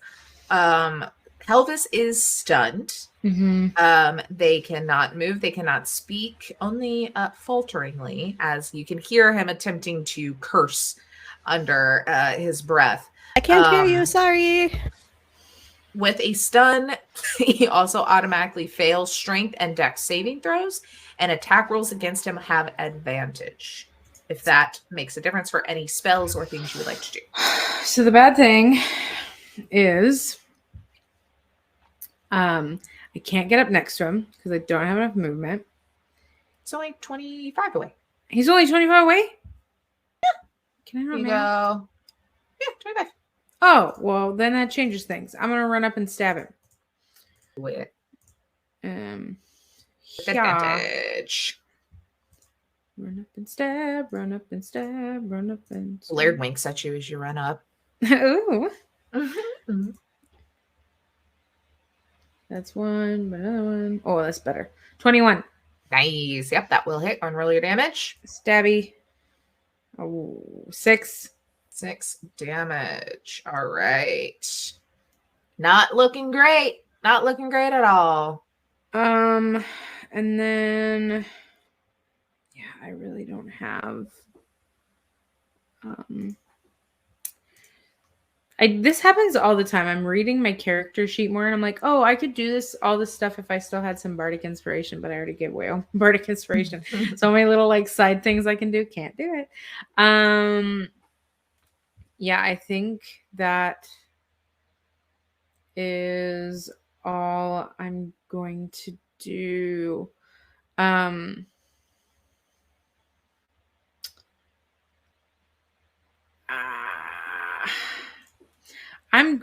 am going to do, because so Zephyr is now down there by Med. Med, you're healing Zephyr, right? Or you can heal Zephyr, right? Okay. Yep. So then I will do healing word on myself.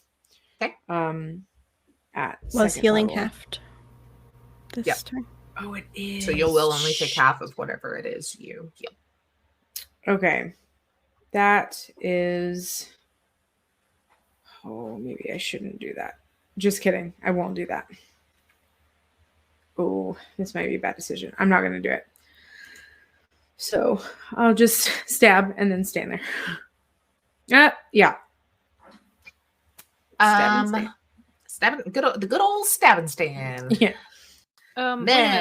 Wait a minute. That stuff we got from Felix.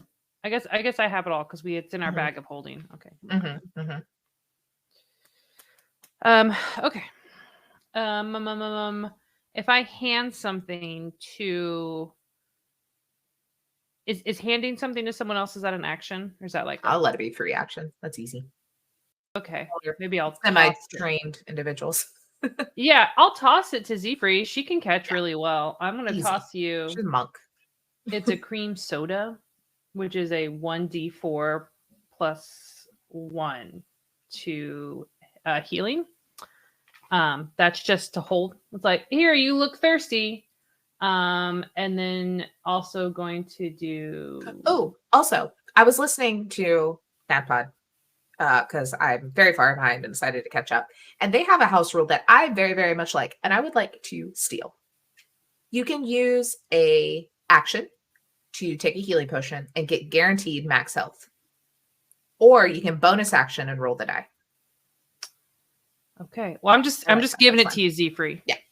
But just and keep in mind, because I was like, oh, I really like that. Because by rules, it's supposed to be an action, and no one fucking does that. But yeah, I like the giving it the option to get max healing. And then we do cure wounds on Zephyr. All right, 15. Nice. Oh, thanks. That's much better. And then as a bonus action, let's see. She just cracks her neck. It's gets ready. 20. Is moving my sword here. That I can still attack, right? Yep. Okay. It has advantage because he's stunned. Woo! Excellent. Because this is about to go away soon. So let's definitely do the thing. And oh my god! Neither of them hit. No. This is round 4. You have it for 10 rounds? 1 minute, I think. And each round is 6 seconds? Yeah, so 10 rounds. Yeah. You're fine. So, okay, neither of them hit. They both miss. Whiff. Then it goes to Laird, who was that half healing or half damage? Half damage, but at least he is going to be able to hit with advantage. I think he's feeling a little emboldened to having Kate over there and is trying to show off a bit. Let's hope advantage doesn't better. Oh, literally rolled 3 twice. First one whiffs. Second one, that's a natural 1, and then a natural 19. Second one hits. Thank God, Laird. They rolled max damage, which unfortunately is halved, but that's still 5 damage. So, and it's still 5 damage. I thought about using second wind, but he still has 7 temp hit points and also is only really down 11. So I think he's chill. So for a bonus action, if you have 2 attacks left or right hand, can you still bonus action attack again? Even though, because you do 2 attack actions, and he's got 2 weapon fighting as his fighting style. So yes. I think he will hit again and still get to add his bonuses to it because he is a 2 weapon fighter. Nice. It's been a long time since I've played a fighter. That was like the second class I ever played, and I have not played it since. Oh, it's a natural 20, bitches! That is gonna be... Wait, what does this one say? Oh, because it was a natural 20. Fancy. Or does he have a fancy melee? I don't know. Anyway, that is going to be 20, 10 with the half.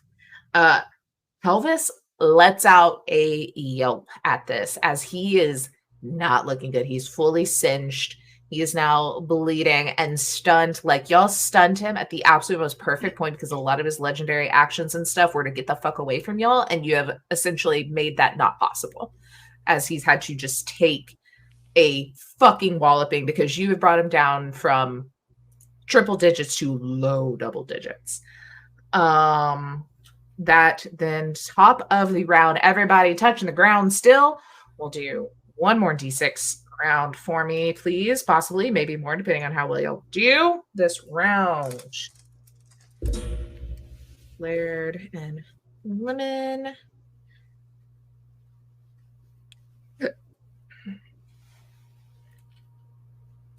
Let's see.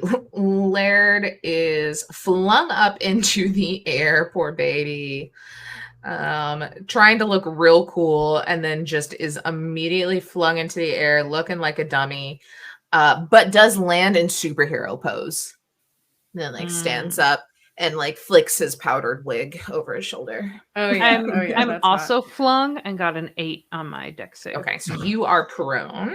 Oh, glorious. Right? Is that oh, and take 3 bludgeoning damage from flopping down to the ground. And then Lemon, hey, get some temporary hit points. Yay! A 4 gets 4 temporary hit points. Mine is the yellow one, so my damage is halved. My heals are halved, but I'm good. So Nice. Alrighty. Oh, also, if anyone had, I forgot to say this, but if anyone does have any temporary hit points left, they are gone now at the top of this round, if they were not used already. Oh. But I think everyone that had them got them. no, I still had 5. Oh, you still had 5? Okay. Yeah, I got rid of. Okay. Then we have the lair action, which I think, seeing as he is stunned, cannot do a spell, which I think is actually the disco ball that's casting the spells, but that's fine. We're going to have. Let me see. What does the ball do? What does the ball do? No, Helvis cast, Helvis summon. So yeah, no, can't even do the lair actions because he is still in charge of the actual casting of it. Which then goes to Lemon, who is feeling good, feeling spry, feeling like they weren't about to die anymore, and not tiny, back to normal height. I mean, still tiny compared to everybody else because but let's see. We got a 2nd level spell left. Should I do a biggin, or should I do a Biggin? So we will do. Wait, does this not go up at another level? Oh yes, it does. Each takes an extra die of damage. Okay, so we are going to do a 2nd level Chaos Bolt right at Helvis with advantage because it has not been Zephrie's turn yet. Oh wait, I can roll in here. I keep forgetting. Wait, first one's a 17. And the second one's a 9. So 17 will hit. As then they will do. Oh, that is shitty damage. That's okay. We get to do an additional one though, because it is a ass damage. That is 5 on 3d8s. Whoa. Ass damage. Ass damage. Only 5 points straight to the ass. Mm-hmm. Okay. At least it was on target. That's okay. Yeah, right. That brings it to Zephyr. Okay. I'm going to run back in front of him. So I am flanking again. Can I just, for flavor and funsies, say that I like do a flip over him? Totally. Cool. I just like run up and do a flip. Blair over. just like Smack him with your tail. Yeah. Smack his hair with your tail. You know he hates it. Yes. I mess up his hair. It's already messed up. But I'm going to bonus or attack. Attack. Okay. Okay, that's a 20 something. Yep. Oh, that's only 4 damage. Okay. Stunning strike again. Okay. Con? Yes. Jesus, that's a 3 on the die. You didn't make it. Con save, everybody drink. He remains stunned after my turn. You may not survive your turn. Which is good because I just got a natural 20. Yeah. And I'm going to use another key point to use my other ability because I have used the hands of healing. But did you know I have hands of harm as well?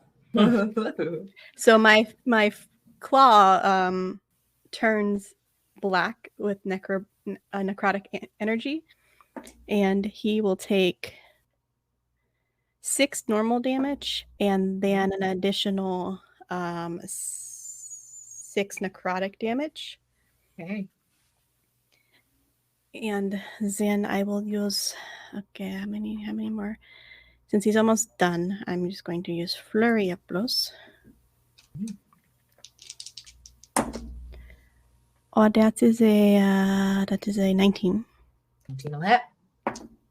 for 7 damage. Okay. Barely holding I on. don't need to heal, so I'm going to do my last attack on him again. Okay. That is a dirty 20. That'll hit. Oh, that one over. Okay. That is that's what I put on my die. 6 damage. Yes. You explain this flip takedown. Paint us the picture. Paint us the picture that everybody is getting to watch Kate and Laird from perfect point of view. So from the other side, like she was just like doing stretches, like getting ready to run. And as she runs and vaults over him like a gymnast and spins around, she whaps him in the face with his tail for the first attack, and then spins around and kicks him in the stomach for the second one. With the necrotic, or well, punches. I guess she'll punch him in the stomach with her second attack for necrotic damage, and then she will knee him, and then finally she's like, "You should have just let me win," and then slam her other leg into his knee or into his side, like he did for her. Yes. Oh my goodness. And her dress is like, shh. Yeah, it's making all these like it's like, you know, like the batons that have the ribbons on them, you know, that like just super, and it's like ribbon dancers. Yeah, and it's just got like the really pretty like flow with it all, and that sound effect as multi-layered just boom, yeah, multi-layers and boom, boom, boom, boom. And as Zefree does all these hits, lands on the other side of them, Hollis disappears from in front of y'all. And, you know, y'all are all looking at each other. And you see that the floor, the lights all turn off. And there's like stage lights that go all the way around, like spotlights going up that turn on instead. But the disco, like flashing tiles stop. And the disco ball turns on in the middle, this bright, bright light starting to shoot all of these beams into kind of the shadowy dance floor now. And you see as a section of it opens up again, and this confetti kind of swirls around, and after a bit kind of settles, and you see the silhouette of Pelvis in the darkness of this disco ball.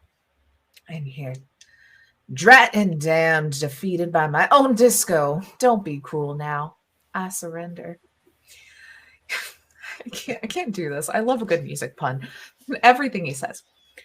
You don't have to say you love me, though I know deep down you loved my ball. I do hope you have fun, my little dancing queens. My word is as good as my rhythm. Keep what you earned and enjoy your glory in the champion's corner.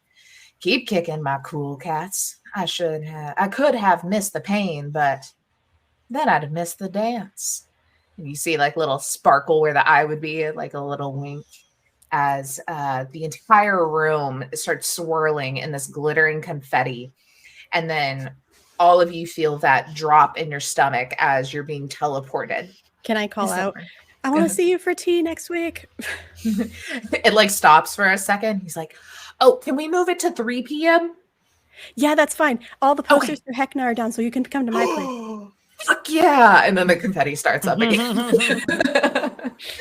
And, then you find yourself now as you are transported back into the entry corridor, and you now see very large in the middle of the Wall of Champions, hanging under the We Are the Champions sign, a picture of the 4, 5, 6 of y'all together. It very much looks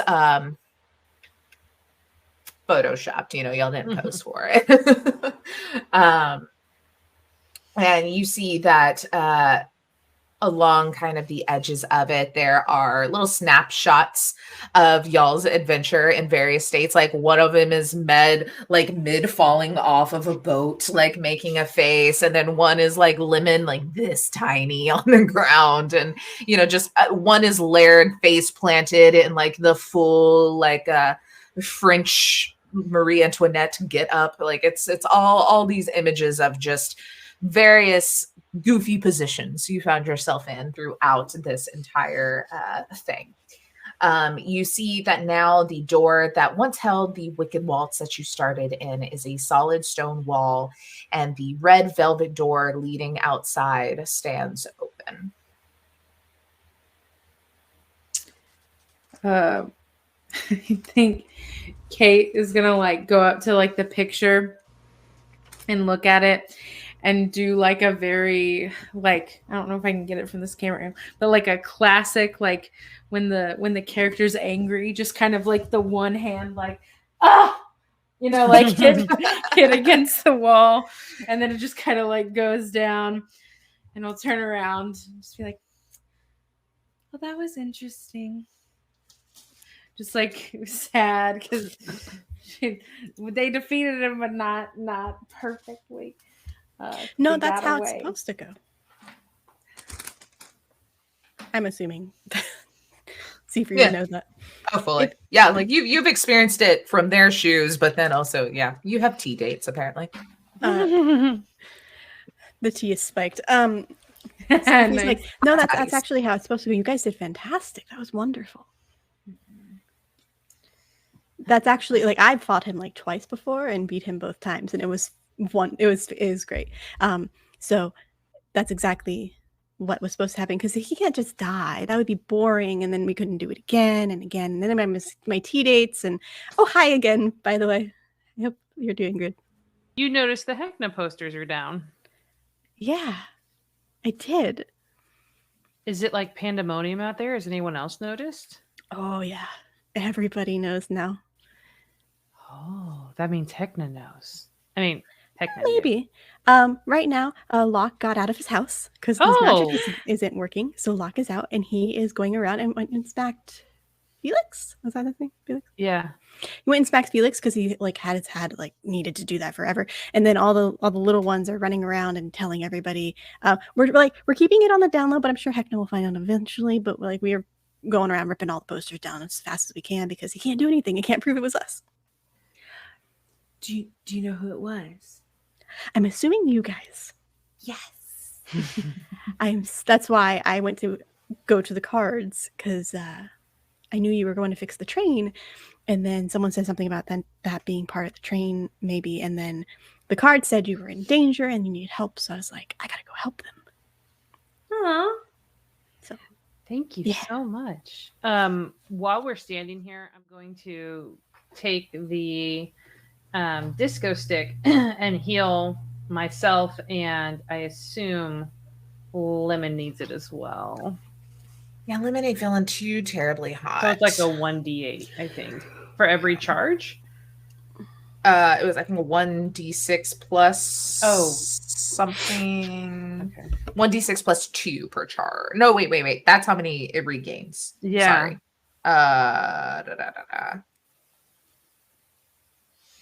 Hold on. I gotta move it to a bigger screen. I can't read everything on that tiny one.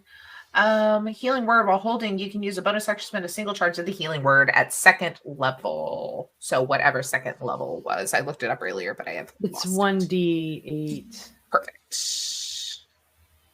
Word, let me make sure. Oh wait, it's 2d4. Okay. And then mine says 2d4 plus 8. I'm not sure what that is. Okay, plus your skill. Oh, I forgot to do that on Lemon when they used it earlier, but after you use it, roll a d10 as well, please. Okay. Okay, so I'm going to use it on myself. Since we're not in combat, do I need to roll or do I just get max? I'll let you just get max. That's fine. Okay, That's easy. so 2d4, that's what, 8? Mm-hmm. Mm-hmm. Okay. 8 And plus whatever. Oh, do I get my modifier on that too? Yeah. Oh, okay. So Cool. that's whatever healing word. You can Okay, use so- 2 charges if you would like to use that 4th level instead. I will just use 1. And you said a d10. Mm-hmm, mm-hmm. 2. You start dancing. Oh, okay. Excellent. Yeah, you're just feeling great for it says until the end of your next turn, so like a 6-second little dance break. And then I assume Lemon will want one for herself. Yes. Would you like her to cast it herself, or you cast it on her? I can cast it on her because I'm doing it. So if 2d4 is 8 plus 4, which is my modifier, is 12. Okay, And then I'll that do the gets them d10 feeling again. great. 10.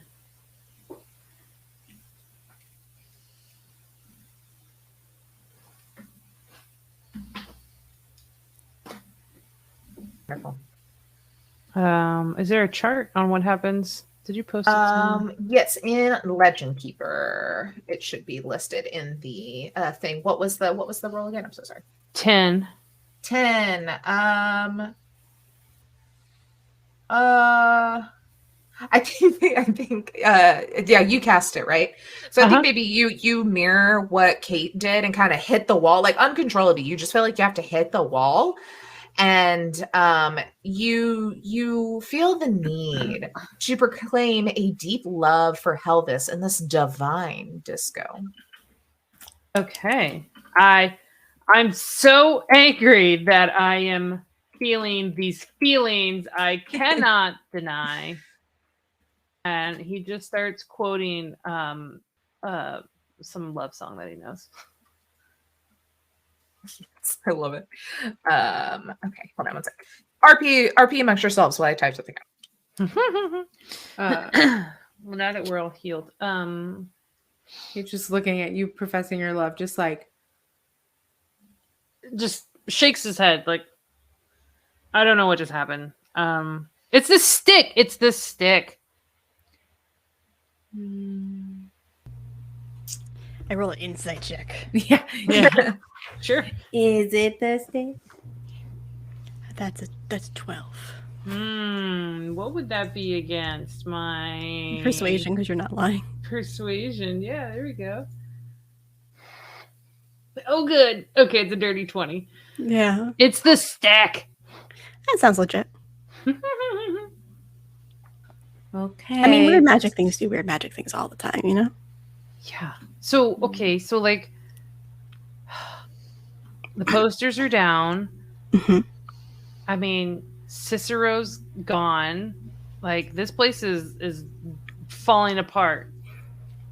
Well, like Heckna's still there, and they still have Pinky, and like the people can people could leave now because magic's down. So if we can get as many people out as possible, that would be fantastic. Which is what I told them to do. So hopefully a lot of them are free. Where do they go? We're on like a demi-plane. I don't know, just out of Heckna's territory. Just Don't we need to finish the train? But like if they can get out of, if they can, maybe they can at least get towards the train where it's supposed to be, so they can be closer and not be like have to run later. Yeah. Taylor, how much of the train do we have to finish? So you have let me go to our important items. You have the stick, the catch, the chair, and the thingamajig, I believe. You still need the yucky bits and the bumper. Oh, well, the bumper is technically the chair and the catch together. So you really only need one more item and then have it all combined. Okay. Is the yucky bits the snout and Meriden? Okay. Something from them. So yeah, we saw that in Cicero's visions, where that the snout and Meriden are the source of Hecna's undead life. So we need to go after them next. Was there? I feel like I remember there was something like another way for people to get out. Like, wasn't the train one way, and then there was some other way, or was that other way just like defeating? There Hecna? used to be an in and out way that was the train. So that's only been the way in and out. And since the train has been cut off, the only way in is if Hecna allows you and opens up a portal like he did with y'all, and you come in. But then that's like a one-way ticket. There's not really an open way to leave. Gotcha. I guess we gotta go get the yucky bits. Yes. So those are like large bug-like animals called Snout and Meridon, and I'm not sure where they are. Do you know where they are, Zefree? Where would Hecna keep very important creatures? Probably in the circus tent with all the other animals. Ooh. Okay. Well, first off, let's go back and take a rest. We can go back to my tent. Ooh. And I can give you fortunes. Yes, let's do that. Oh, before we leave, Kate out of her little like side pouch or whatever is gonna pull out a piece of paper and like a pen and like really furiously like write something on it, fold it up, and then in the picture, like their picture that of them on the champions wall, stick it, and then just kind of like dance skip out.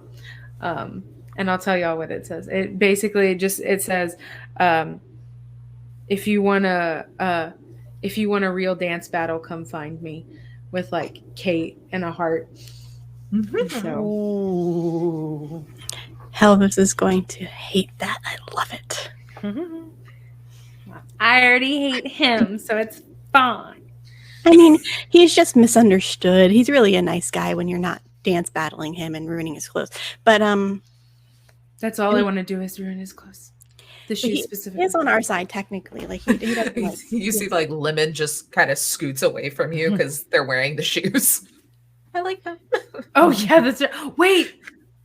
Oh, so he didn't have any shoes? It's only like Lemon that has the shoes? I mean, he had some similar like fancy shoes, but like the item, the blue suede shoes, currently Lemon has it as a gift as for completing a room. Oh, that's true. But I guess it's okay if you have them, Lemon. It's fine. Starts dancing too. Lemon's also a big dancer. But yeah, y'all are able to you walk out of this door, and it seems to be a door next to like the main one that y'all had come in that has kind of appeared, and you walk out and it shuts behind you and you look back and it's already like a window. It's just closed up normal wall. You can even see now that the door to the disco itself is got a big padlock on it, and it has a big close sign on it. And then under it, it says closed for maintenance and tea. It'll be closed for a week and then be open for business again. It'll be fine. Delicious tea. I don't know where he gets it from. Probably from Locke. Probably, yeah. That makes sense. Locke has delicious tea. Locke will probably love to see you guys. So we will skip over to my tent. I will tell one of the little ones to go get Locke. Get to party with Locke outside of his place. Hey, Oh, hey, Kate is also like linking arms with Laird and like being support. Because yeah, Laird is I like think he's a hiding little behind weak. you because It's a giant burrito. It's a burrito. The prophecy. it's the size of my freaking head. Oh my god. The prophecy was foretold. The prophecy. Yeah, I think Laird's kind of like hiding a little bit behind you, and maybe has even tried to like link arms a bit or pull Med in front because like he is not done up to his usual nines, and it's just kind of like, I think I'm gonna go back to the hostel and change clothes if that's okay. Okay. You fought wonderfully. I knew you were talented in many ways, but I did not know what a complete package you were. So I do not want you to think that I'm leaving because I'm disappointed. I'm leaving because I'm horribly embarrassed with my appearance. I mean, you always look great, but I understand. I mean, like, he's shirtless. He still has the powdered wig. You look so Just great. breeches at this point, like the floofy under breeches that you wear under hoop skirts. You know, he's ripped the skirt off, and so he's just like, it's got like the little bits of like the white face paint left from like the very heavy powdered like Parisian look, and he's just like, Kate's like, are you sure you have to change? yeah, Okay. I do. Though you may like my new outfit. He just kind of scampers off. Talks. I mean, are they a thing now? Is that a thing? Ugh. Ugh. Like, ugh. Yes. I'm love. So sweet. Ugh. I had no He's idea okay. men felt this way. He's okay, I guess. Like, I don't know. He's New Jersey. He's look. Have you ever heard of New Jersey? No, is that a mystical place far, far away? Just right east of the South Peaks and man, or the It's North not Peaks. mystical, that's for sure. That sounds boring. Then It's okay, but yeah, I mean, there are better decisions to be made, but you Mm. kind of have to. It's like a stepping stone. gotcha. Mhm. Is it above or below Florida? I've heard of Florida. Much above. Makes sense. Not nearly. No. I heard that there's only one part of Florida that's magical. most magical place on earth, right? Yeah. I've heard it's called the most magical place on Earth, but I don't know what Earth is, and I also heard there's multiple of them across the world, whatever that is. So I don't really understand how it's the most magical. Well, place the on... ruler of that place, it's a story, but the ruler of that place is sort of like, I don't know, he's beloved, but also sort of a dick. We'll talk about it later. How about them There's- cards? Yeah. There's so many multiverses to discover here. There's a mouse, there's a duck, there's a talking dog, And- but then and there's you- a regular dog, and it's just The owner of the happiest place is the owner of probably all the multiverses. Yeah, honestly, at this point, yeah. I love So it. yeah, we get back to the tent. It's probably gonna take a little bit for Locke to get here, and I will be like, there's more pillows now. It's extra comfy. If we can, I want to take a long rest. Like, Med's gonna pass out if after the card reading. Yeah, that's fine. And she will pull out her cards and shuffle. Ooh. Who wants to go first? I'll go first. Okay. Unless Kate wants to go first, she's all starry-eyed. no, that's Wants okay. to know what her love life with Laird's gonna be. What? No, that's okay. You can go first. It's okay. Mhm. Well, the cards don't get, unfortunately, the way that I do it is the cards just speak to me, and I tell you something that's important that you need to know. It doesn't have okay. to necessarily be your love life or anything. Okay. Cards, and I start shuffling them, and a couple fall out, and I start reading them.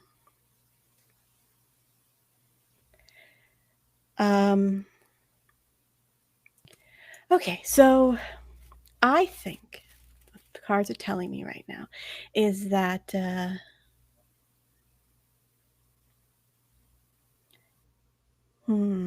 There's a source of light that I see in you, and it's growing, and you're growing into your own. And I think that you are imperative to keep everyone together for this journey.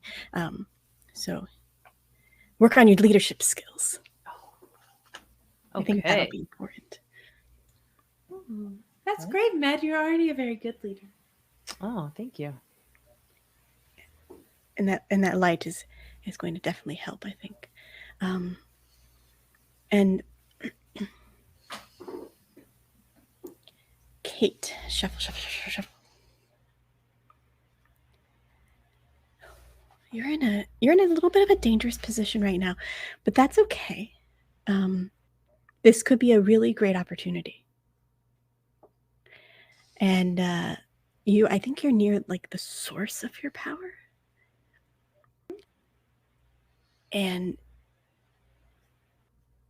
your choice is, are you going to let the power overtake you, or are you going to take the power and overcome the evil at play?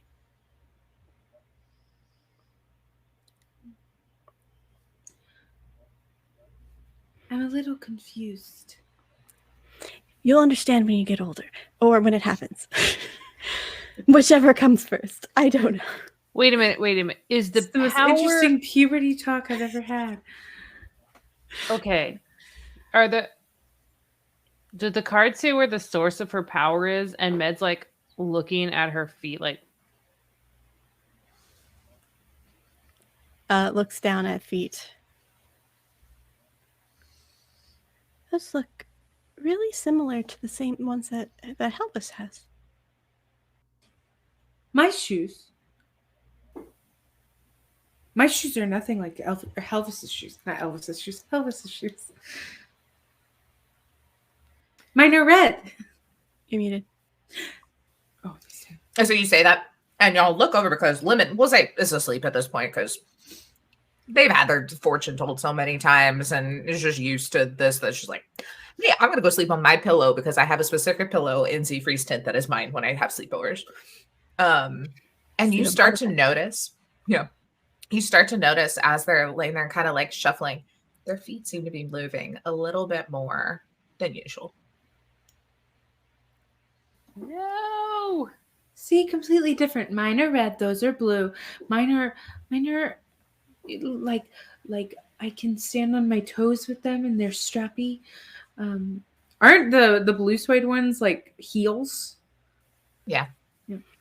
Those have a heel. They're very different. But out of character, they do this. Very similar magic. They may look different, but just like two clerics look different, they're both clerics. Yes, so they do something similar. So they're just very, very, very similar. They look familiar. That's all.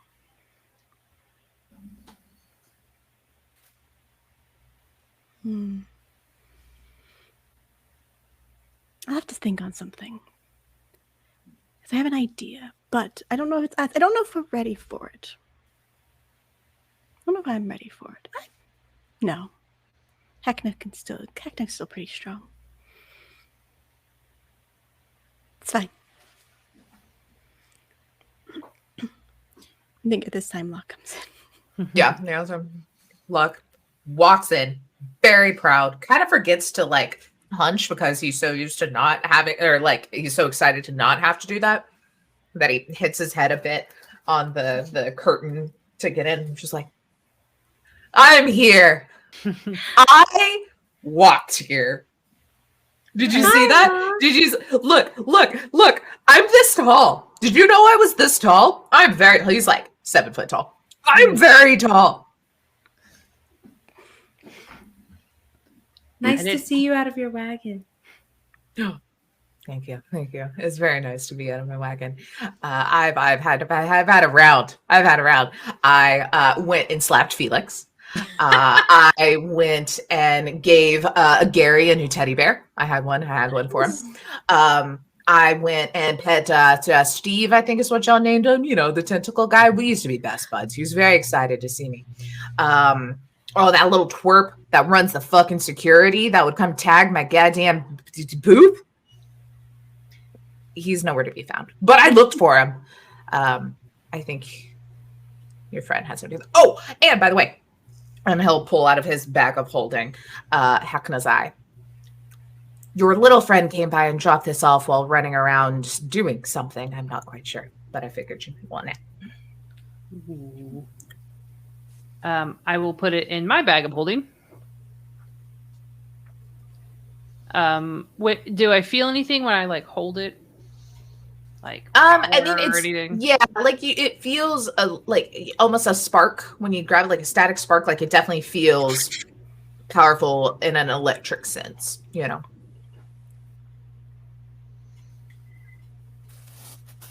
Anyway, the kids came and got me. Was there anything other than y'all just wanted to see me walk to you for once? Oh, I've never been told to come somewhere, or I probably have, but it's been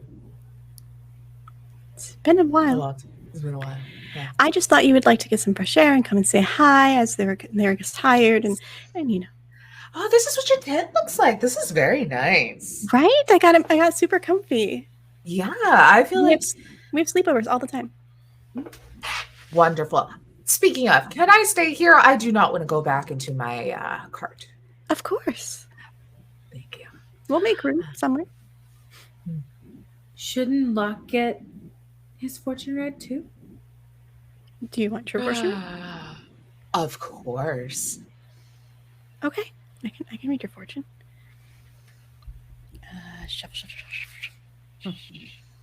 He just like sits cross-legged and his little feathers.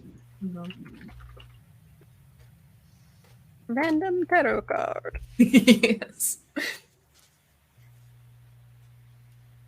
Okay. I see what you're telling me, cards. I see what you're telling me. I understand. I think. Hold on. So I think that. So you got the magician, and I think this is a manifestation of your resourcefulness, which we already knew you were resourceful. But now that you're out of your wagon, you're even more resourceful. You're going to. Yeah. He pulls open a pouch that has so many little trinkets in it that he's literally found in the hours since you left him. I am. See, look, you're already so powerful after like only a few hours. So I think that you are going to be extremely beneficial to the future of any plans that come here in overthrowing Hekna. Wonderful. I knew you I would hate for my usefulness to be gone just because I'm able to move around and do things on my own now. No, you just became even more useful because you have an eye on the prize and know how to get things that you want. Oh, I love it. I love today. This is literally the best day of my memory. This is great. I'm going to go take one more little lap, maybe slap Felix over time because he won't see it coming a second time, you know. And then I'll round back in I don't know. I can sleep on that green pillow over there if that's okay. Okay, yeah. It looks nice. Thank you. It's like extra large body pillow. Yeah. Sorry. I got very caught up in the me thing. I know there's a bigger us thing going on here. Guessing you got everything going on. I know the toy maker was doing some look-see into some stuff and figuring out, but I don't know. Do you need anything else from us, or do y'all have the next step? Oh, Locke, where's the bugs? Bugs? They're in the tent. That's right. Never mind. We already knew where the bugs were. Oh, yes. The stouts. The Oh, yes. Snout currently in the big top because they're the favorite as of now. I think Mergen was in the naughty corner, so may have fallen a bit from grace, but the favorite is probably the better option. So what is do you know what makes Snout sad? Like, is he allergic to anything like cheese? I know Hekna has a very hearty diet of cheese, so I doubt that much. Not chopsicles? Since the popsicles can be anything that you want, probably not. Um, it is an odd amalgamation of things that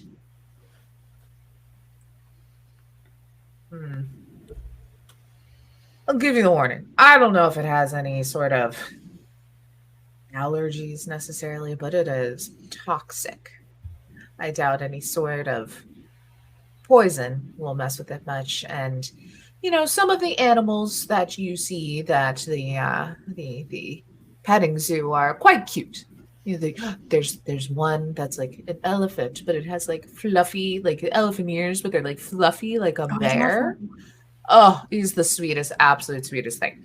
I cuddled with him for like 20 minutes earlier. It was just so nice to, feel like love from something again. Anyway, I gave you hugs. you did give me hugs, and that was one. Can we have a group hug? I can't remember the last time I've had a group hug. Okay. Anyway, yeah, he's pretty toxic. I don't think poison will do much of anything. But he is mean as shit. Mean as shit. Not cute like the other ones. Maradoon's not much better, but I see why Snout's the favorite.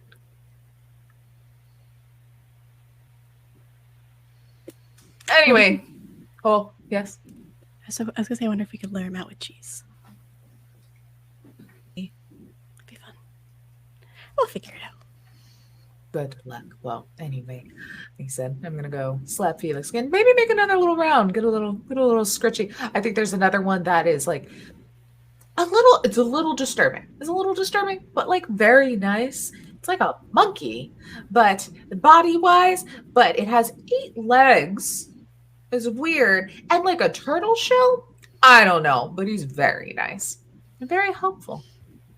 So anyway, I'm gonna go do that. I'll make the rounds back. Candy gave me a discount on food, so let me know if y'all need anything. She thought it was very funny that I beat the shit out of Felix. Yes, I'll grab a medley. We'll have a little charcuterie board when we get back. How about that? Yeah. Okay. And he scurries off. He's just so happy right now. It makes me happy. He is lighting up. But yeah, so with that, you kind of got your fortune told. Locke will come back after a bit. You'll have some snacks, get a nice belly full of food. He's grabbed some stuff from Felix's that are just normal drinks now that Felix is hiding from him. And y'all have a little sleepover, get a nice rest.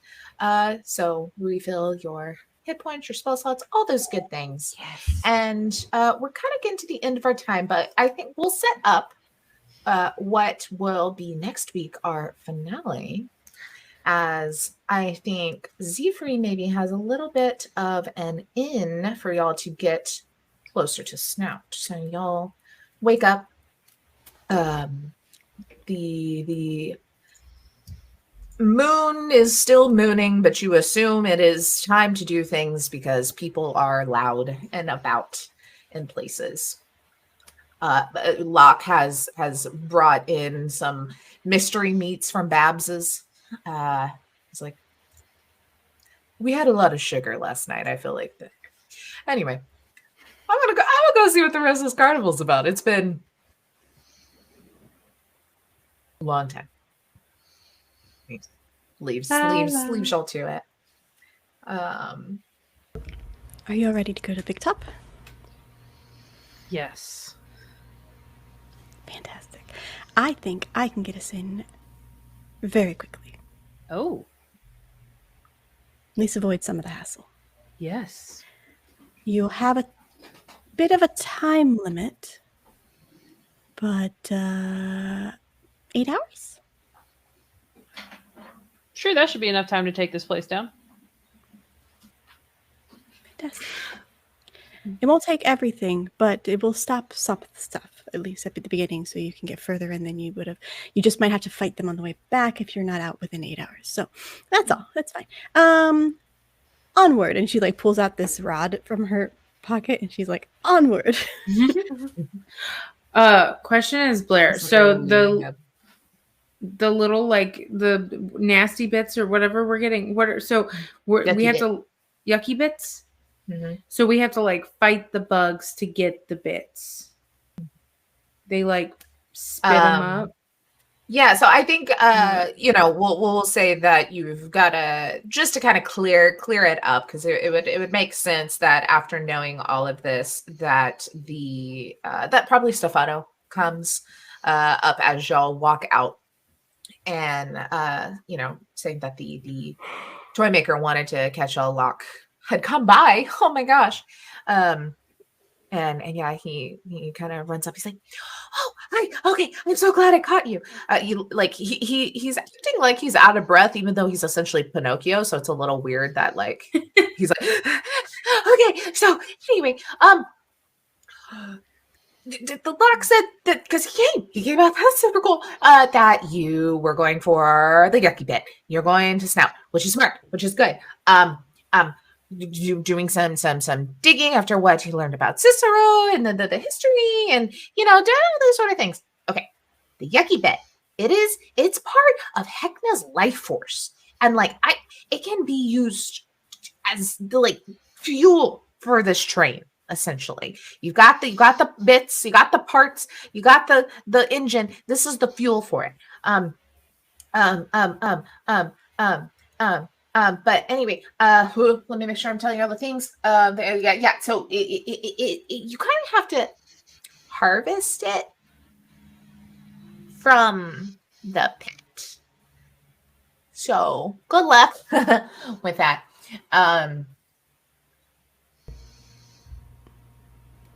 We can, if you want, get in there.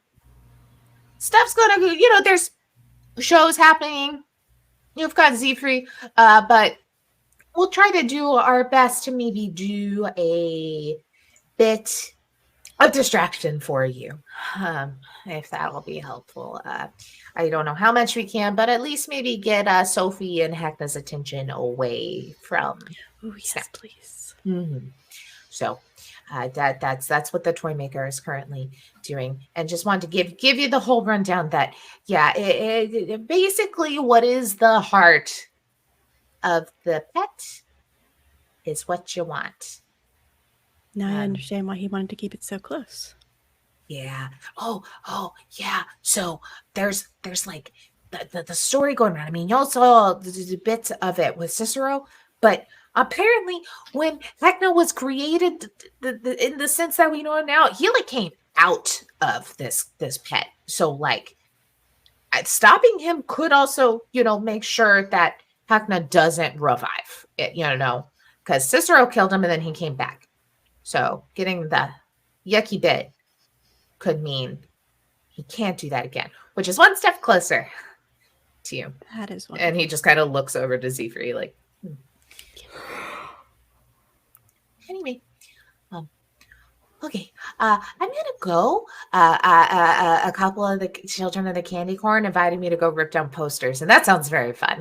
Oh yes, rip them all down and burn them. Mm-hmm, mm-hmm. Okay. Good luck.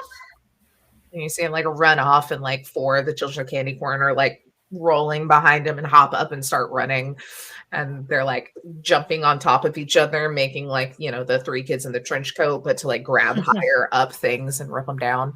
But they're kind of destroying everything. They're grabbing bits of tents and lights and stuff too. They're on a rampage.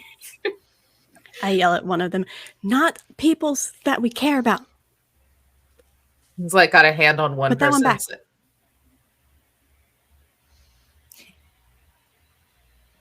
That's off. Cool. Yeah, y'all are able to start making your way towards the big top, which the spires you can see towering over everything. But as you'll kind of come around, you see this opulent big top tent, or draped in this red velvet and gold kind of tassels and glitters and sparkles of carnival lights that you can still see in this ever-ending kind of dusky darkness.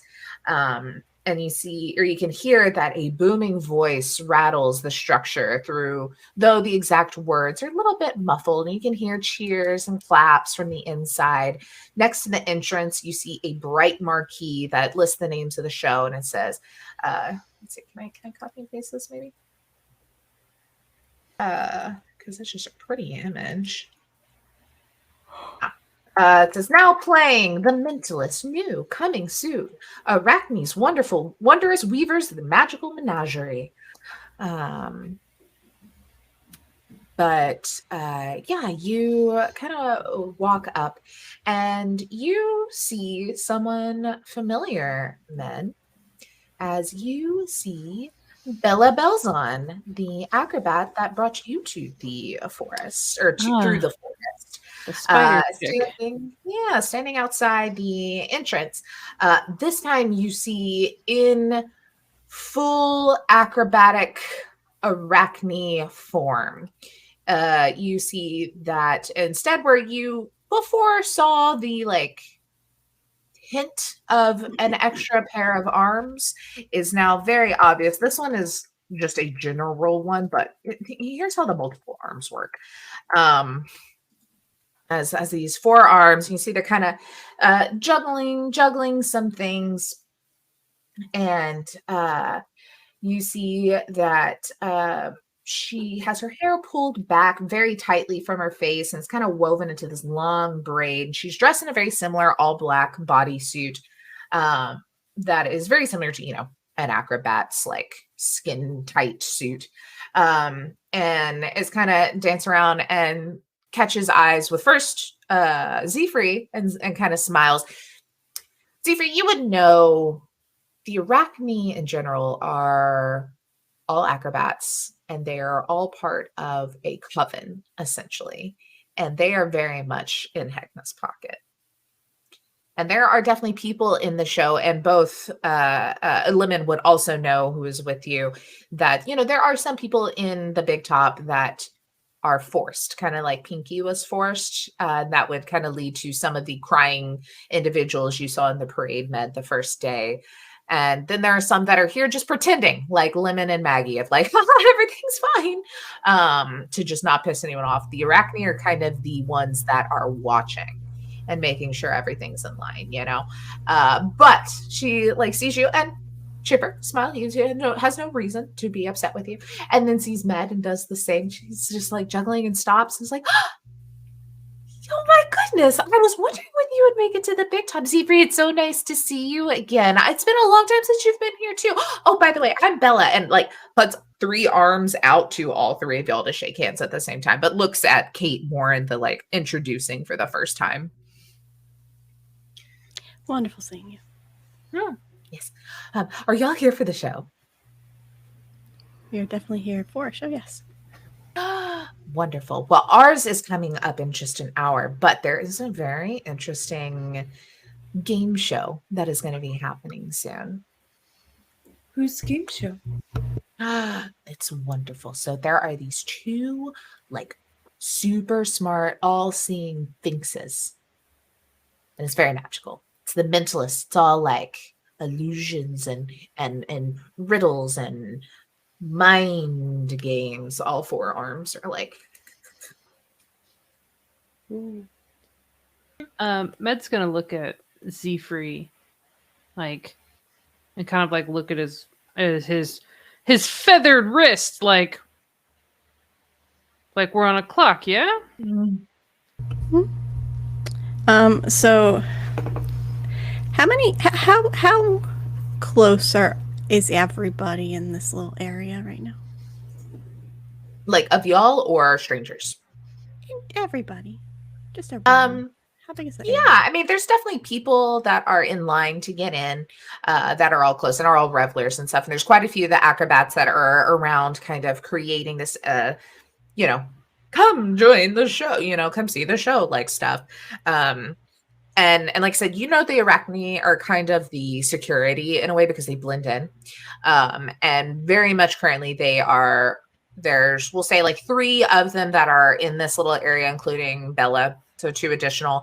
And then you see just inside the door, another 2 kind of just leaned up very much more in that where security posed. So, within a good 60 feet of this area, you have revelers, you have clowns, and about 5 of the Arachne. Okay. I wanted to show you a new thing I learned looking at Arachne. Mm-hmm.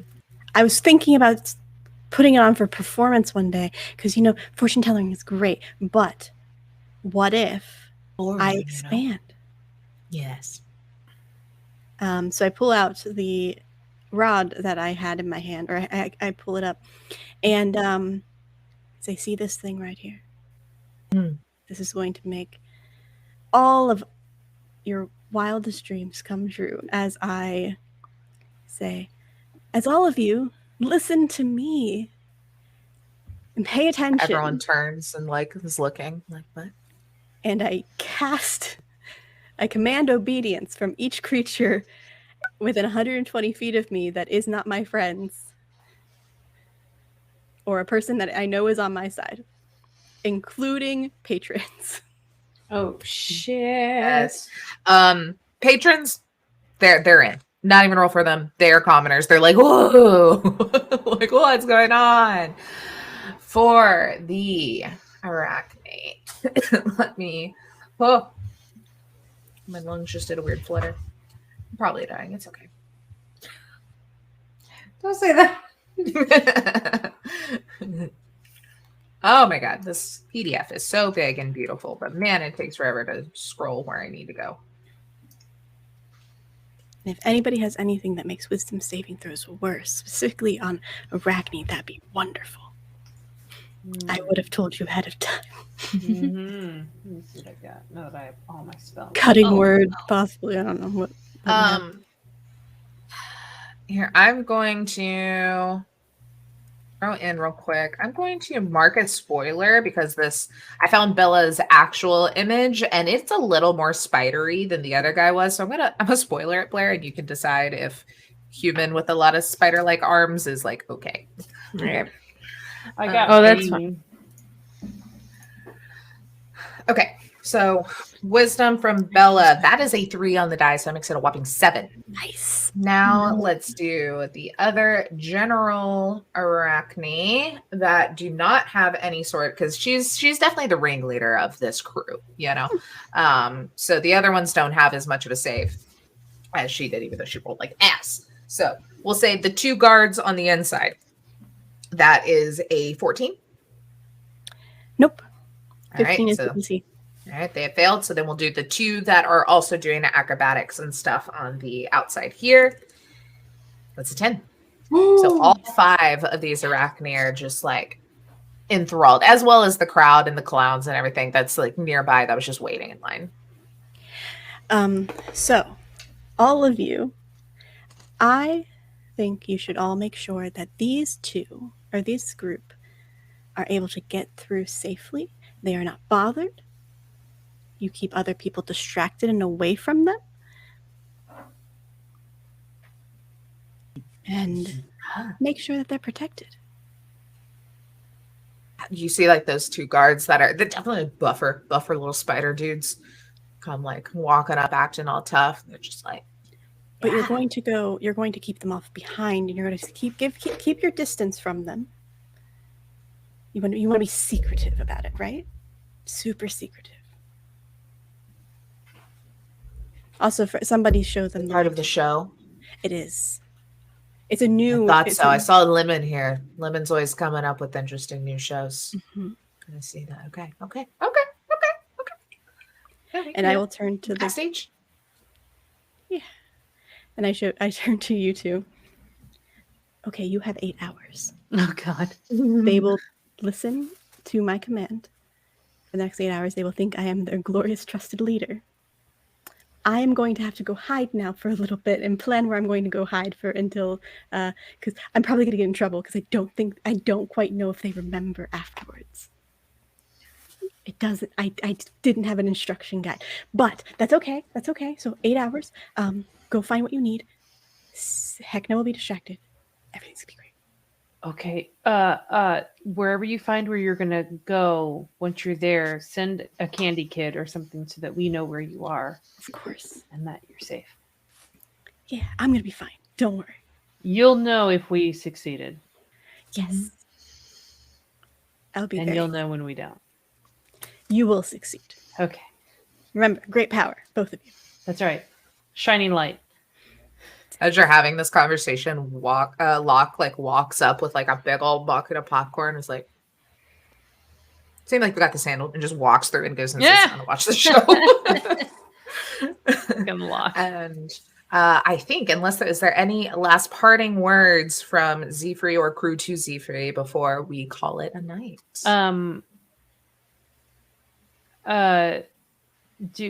If we find Pinky, we'll bring her to you.